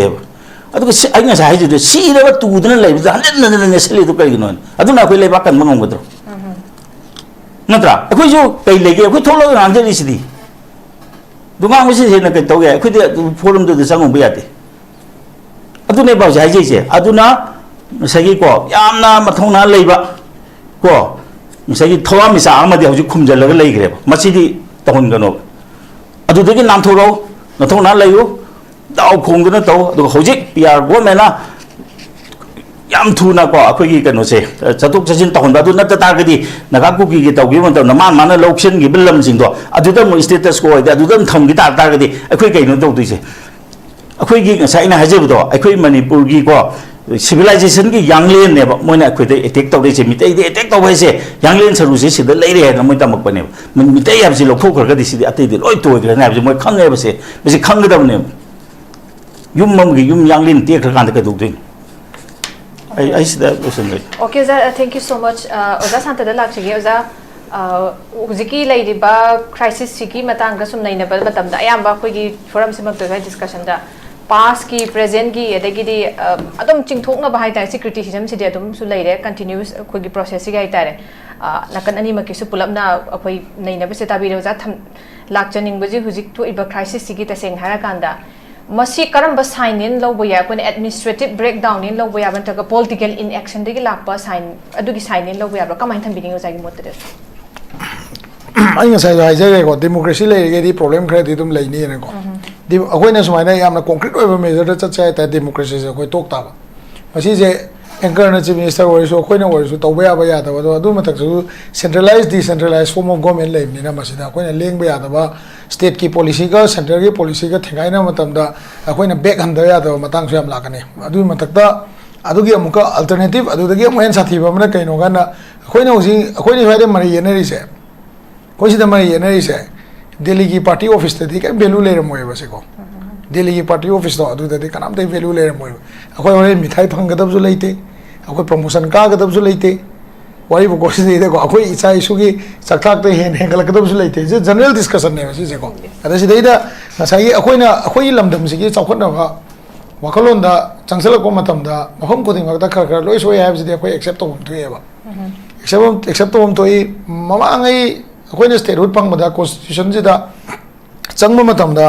constitutional negotiation ama tohudaba mi ngatan eba hoji India ki constitution da 6 schedule PU 8 schedule PU 11 schedule da legedamni adi ST PU adu PU khoi negotiation do mama torumba ta gadi merger agreement matam da khoi yam hai singdana torumagadi khoi je proof sukni ada matam da khoi 10 proof katam bu leita su tribal mayam je maming khoi ngarang am da maming khang ko tribal su mayam yauri ba si mar khoi marak si da ko yam common noi ba tribal na taba main tribal nomenclature ki manung da leiba sub tribe mayam je khoi ngarang am da khang bu su mayam yauri ba sidai da ko adai matam du da leiram ba hosi ki yenari ba maitai pangan gi se population yam ponte adu matam da ko maitai masamak population yam ponte adu matam du da lam gi kari kara gi mayam se koi yam hai sing na fazana negotiate tor maga constitution du da yaurga manipur gi oiba political structure hosi nagana ga negotiate tor is magi masai constitution ga tor is negotiation du mapung phan to hugda da gi tholo ko problem ne ba aduna hosi gi matam da koi na politics yaw kan da koi na yauri se koi understand to hugda se koi na yauri se politics ko in the Indian Constitution for Manipur ba yaure ba sidai da ko India Constitution yaw ba article du manung da Manipur je khoi na kadai de fit to do no ai pot to de adu da fit to ngam da bai ne ba khoi na mari yatan ari se ko kai gumba Constitution du manung da Manipur gi situation India masa maksu Manipur natraga atopa thabak handle to da masa mature oi dri ba masa mature oi dri ha ba athadi India Constitution je masa su immature oi dri ba aina Constitution challenge to one te ba ko Manipur gi situation Kabri gi situation moi to angle to handle to ba मसीगी ओइबा one country one law one nation one community ने ना खलन बसे India से ngam देबा से for example Karnataka दा Hindi Ben तौगदम ने ना तौसलाइज ने कोई रीजनल लैंग्वेज ने ना मरु ओइ हारे ने अखोई स्वाइदा मु अखोई का इंडिया की मेनलैंड इंडिया का अखोई गमुंगना बता थाक से अखोई चाना देना हारे ने हाउएवर इंडिया की लिस्ट लेबा ट्राइब में हमसे की मसिंग पाता रे मु मध्य प्रदेश आंध्र प्रदेश झारखंड स्वाइद लेबा ट्राइब से किसी करा की ट्राइब नते अखोई सोंगी ट्राइब लाई हाई बे एनजीओ वाने बको अदुना थमजनी जे पॉलिटिकल फेलियर एडमिनिस्ट्रेटिव फेलियर हाई बसे अतई के माइनिंग दे मसी मतंग से को एडमिनिस्ट्रेशन हाई पोचे मासु इंडिया कॉन्स्टिट्यूशन मखादा स्कीम एंड प्रोजेक्ट से कमाइना इंप्लीमेंट तौगनी पीपल द कमाइना नुंगाई याफबा पुंसिरोल अमा पीगनी फ्यूचर की इंडिया की एम्बिशन एम एन एम्बिशन दुबु कमाइना इंप्लीमेंट तौगनी हाइबद एडमिनिस्ट्रेशन से माना they are just helping the politicians मतम मतम की लीडर सिंह दुना पोरकपा अइना इंडिया से समना हाइबद अइना मणिपुर से चाहि था अइना पॉलिटिक्स यावको मतम दा अइना मणिपुर से सही तरह की मनुंगदा 100 करोड़ की वैल्यू लेबा स्टेट अमा ओहनगे 1000 करोड़ की स्टेट ओहनगे हाइबदो अदुगी मंगलान दुदा एडमिनिस्ट्रेशन जिना पर्टिकुलर पॉलिटिशियन दुदा मतेंग पांगा कॉन्स्टिट्यूशन की जगह से कमाई चप्पे आई करी इंप्लीमेंट तौनी स्कीम कमाई लोगनी प्रोजेक्ट कमाई इंप्लीमेंट दिल्ली दा कोई कमाई हाइबे हाइबसे सेक्रेटरीज एडमिनिस्ट्रेटिव सेक्रेटरी में अमा PRO में अमा थम्मी से सी तौनबने बको स्वाइदा एडमिनिस्ट्रेशन की फेलियर ने बा whereas political हाई तागदी कइनो गाना अखोइना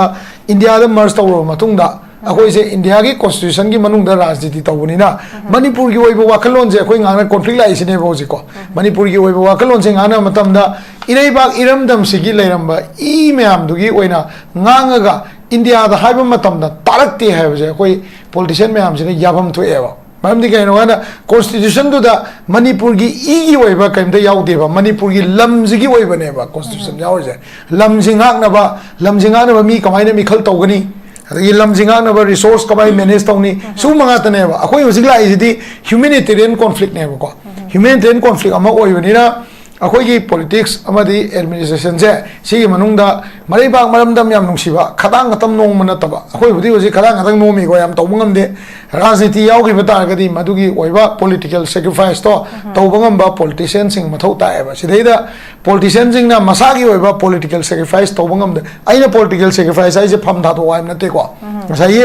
politically Manipur se moina India ki parliament si manungda valuable asset amo ina place to bom changi boko sigi valuable asset hai matamda every tribe and sub tribe every community ki demand se equal oiba jaga da puraga akoi se amicable solution ama puraga na yana ba matroga na puraga parliament se place to godam ne ba adu natradi akoi govern tori se congress na te bjp na te indian parliament na akoi govern tori ne hayeng cpi na prime minister work pe ai trinamool no work pe ai akoi ki mpp su kana khangno magi number se ani gatang ama ani le se mpp na ka thok radi adu maina work pe ai naga gi oiba negotiation da moi ki npf fazal lai gi moi negotiate to ngam ni back by back moi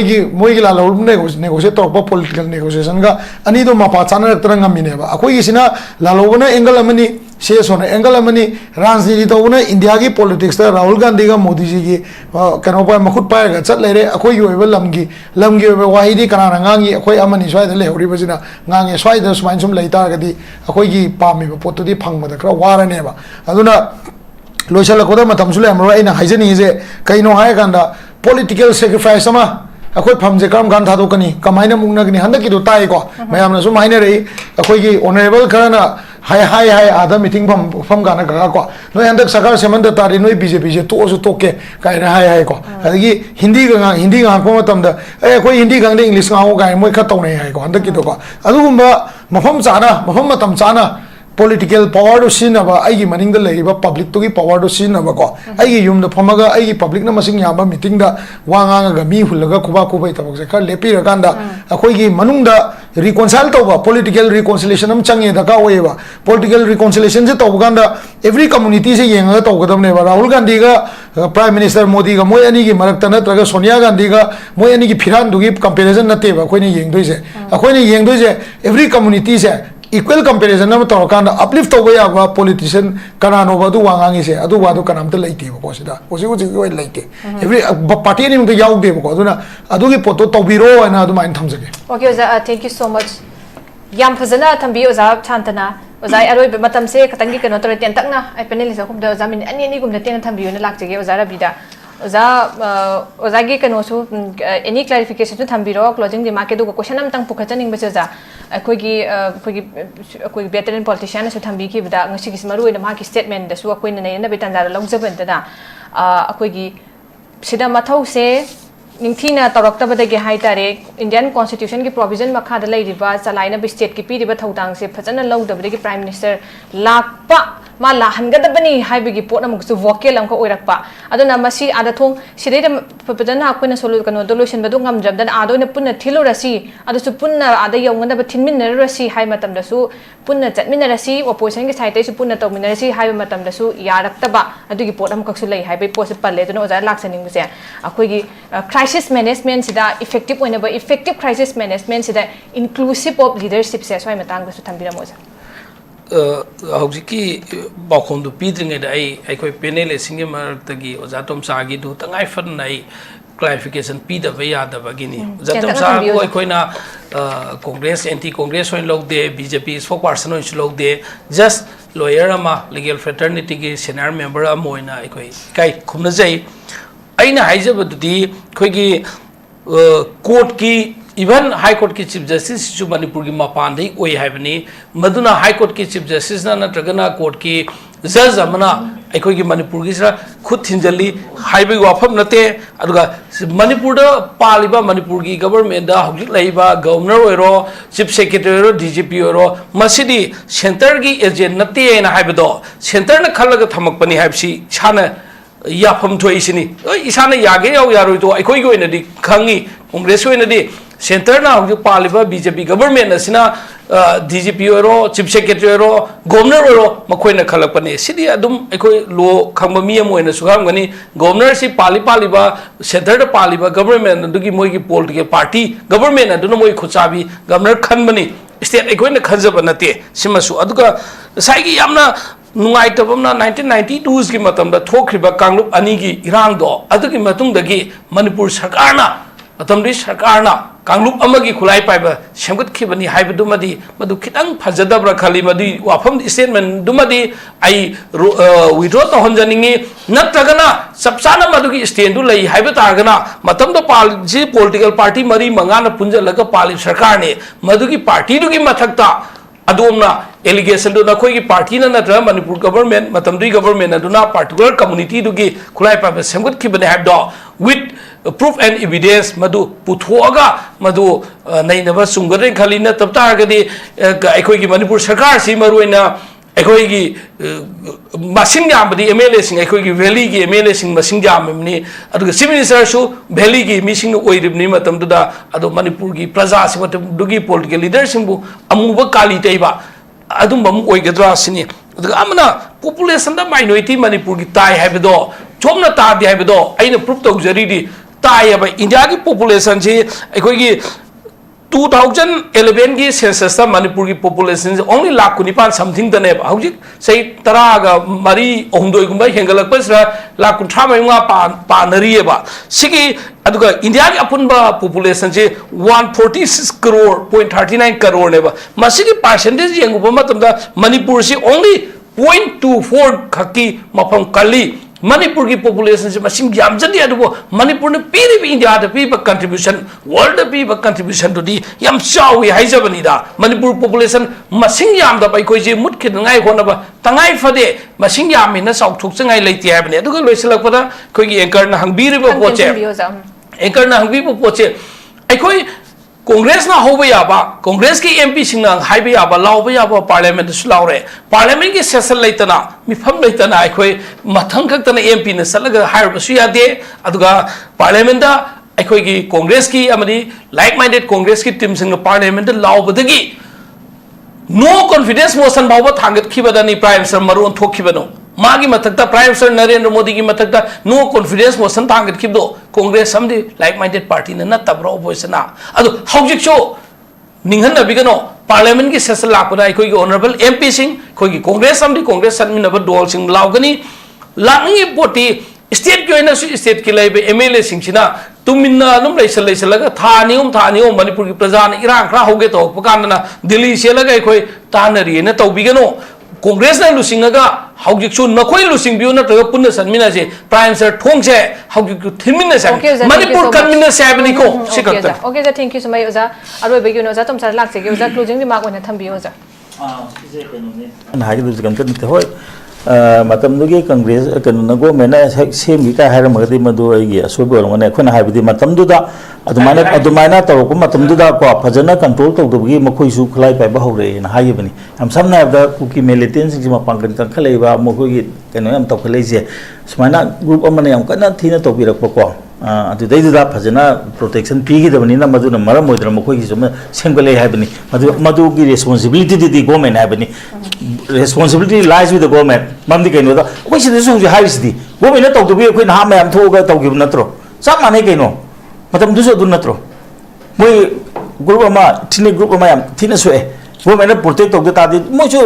protect tawna ba moi matam du hona ba ta bani kaino moi na yam kana hoji ahen ba tawrai sidi moi so yaba nate akoi ju sam mana na bakoi na third me da hobu mata da government to mi lebigi akoi ma am thoga tawgi ni kaino this is necessary reaction तसे ना high तागदे हजि गाना नाम थोकिबो थार मेदा खुम नाम थोगो तौगिबदि it is because of the inaction हागद्रा नत्र फेलर हागद्रा मतमदुगी अखोगी मतमदुगी गवर्नमेंट की मसद यंगहोगदब फेलर दु लेगिदे खुम नाम चोंथोकपनि कनो इट इज नेचुरल हाबनिदा अदुगा तौगदबो अम खंदे आइना ngसाय हाजिरिदो लेबा कनबा हाइबसे नंगना तौरगा लेगिदबनि युम ममा आई युम मई चाकु मतमदा आई फायर ब्रिगेड कौग्रे हारगा आई फमग लेगदमते युम तुमना चाकु मतमदा फायर ब्रिगेड तानेगदव नते फायर ब्रिगेड तो यौरक्त्रिङेदा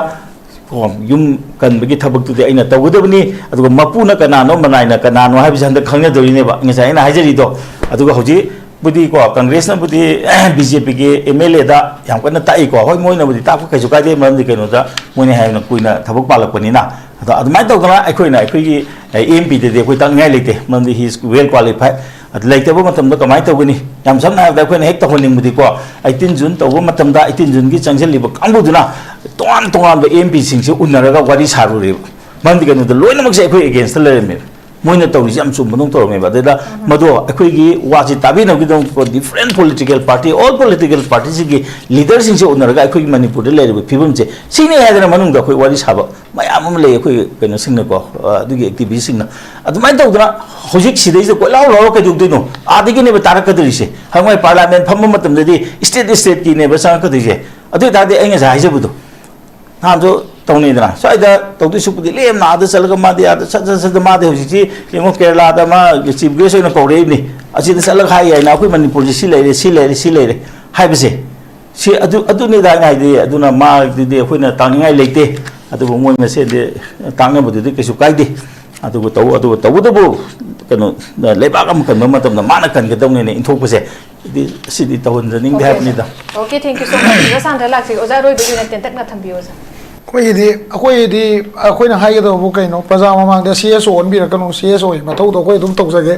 को मीटिंग अमदा सीएसओ मानबो वांगागदि फमयाम हांगे सीएसओ प्रेसिडेंट ओइबे आबा जगा याम लै अदो अखोइ वारक्तना अखोइजु खरदि सोइन तोकनारने हंदकी मतांगसिदेदि को अदुना फमयाम हांखिनी पॉलिटिक्स थादोकपिरगा सीएसओ ओइबिगे हाइब्रा राजनीति तौरगा मियामगी थबकतो चुमना तौबिरके हाइब्रा दु खनबिरो जमंगाइरे ओके ओजा थैंक यू सो मच याम नुंगाइजे ngasi ke khoi ki dainabaki dialogue ki khoi ki tanja seida yamna deeper oiba the comprehensive oiba viewpoint myam puthoga analysis ama khoi mapung phan bebe damakta ngasi ki discussion se da saruk abiri bai kai kumna jerbe panelist ahumak ozara bi oza santam de oza tomchabu notice window tv mai ke dem ka sona thakat phong dokchari hayeng su lamdam se thobe tongan tong mai su sing gi matang ga nei na janam gi tanja du khoi ki dialogue ki forum na buduna lak chuge miyam sung soi soi den meeting ta bi pung no pomuka na khurum jare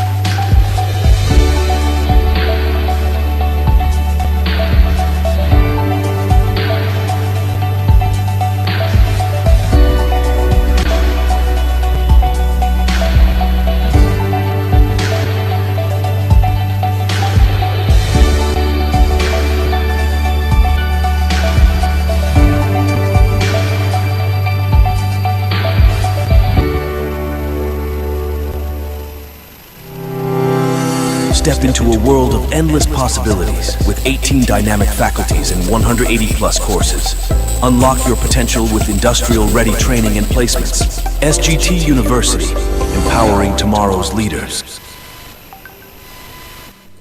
Riyadh ki private hospital ki nurse ki ahangba famsing kauri. Ahanba round ki interview November ki tang marida pangthok jagani. Yamdrabada chahi ama experience leiba oigadabani. Experience leitaba miyoi singi oinadi recently work tauba hozik thabak tauba miyoi singna apply tauba yagani. Accommodation amasung transportation khutimak free oijagani. Maigi thakna basic nursing loiba natragana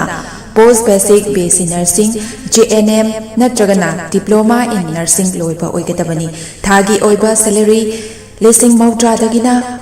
Lag Amaga Lising Kun Pawa Oigani Akupa Marol Gidamag 9366230077 Natragana 7005273217 da contact Tobirao Natragana Aikogi Office Sparkle Educational Service Northeast Window TV Building Hata New Chekon Rota Lengsen Birao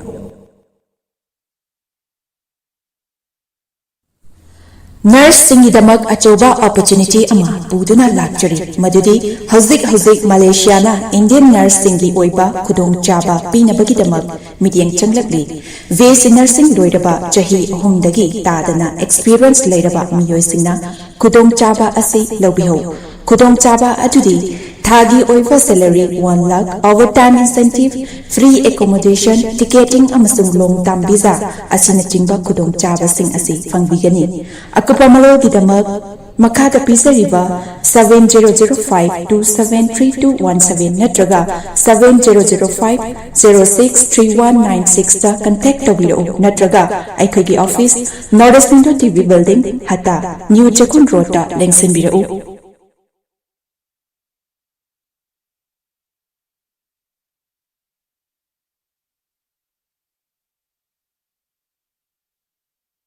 Haksan phana thamge hairabadi iramda masimakta laiba khwaidagi pharaba hospital singi manungda ama oiriba Babina Hospital leijari mafam asida thajaba yaraba amadi se yamna changdana specialty kunhen badana layeng bagi khudong chaba pizari pediatrics cardiology cosmetic surgery amadi specialty makal makha kayada aikhoigi specialist singna marik chumna thawai hakchang yauna layeng jari aduna state wangda mo kari gi chatlugani aikhoigi Manipur da su hojikti awang bathaki healthcare fanglabada matam mangan biraganu sel hena tingin biraganu aikhoigi specialist singdagi malengi apaba thaki layeng pataki yumpam koiba service lobiu Babina Hospital where hope meets compassion akupa marol gidamak Babina Hospital Sajiwa Jail Road Khabai Soi Imphal East Lengsing Birahu natraga aikhoigi phone number 6909390666 da call tobirahu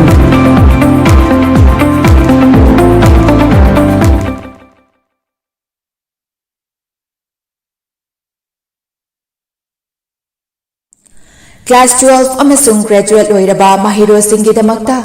Germany da hospital program tamba yabagi khudong chaba pisari hairiba program sing adudi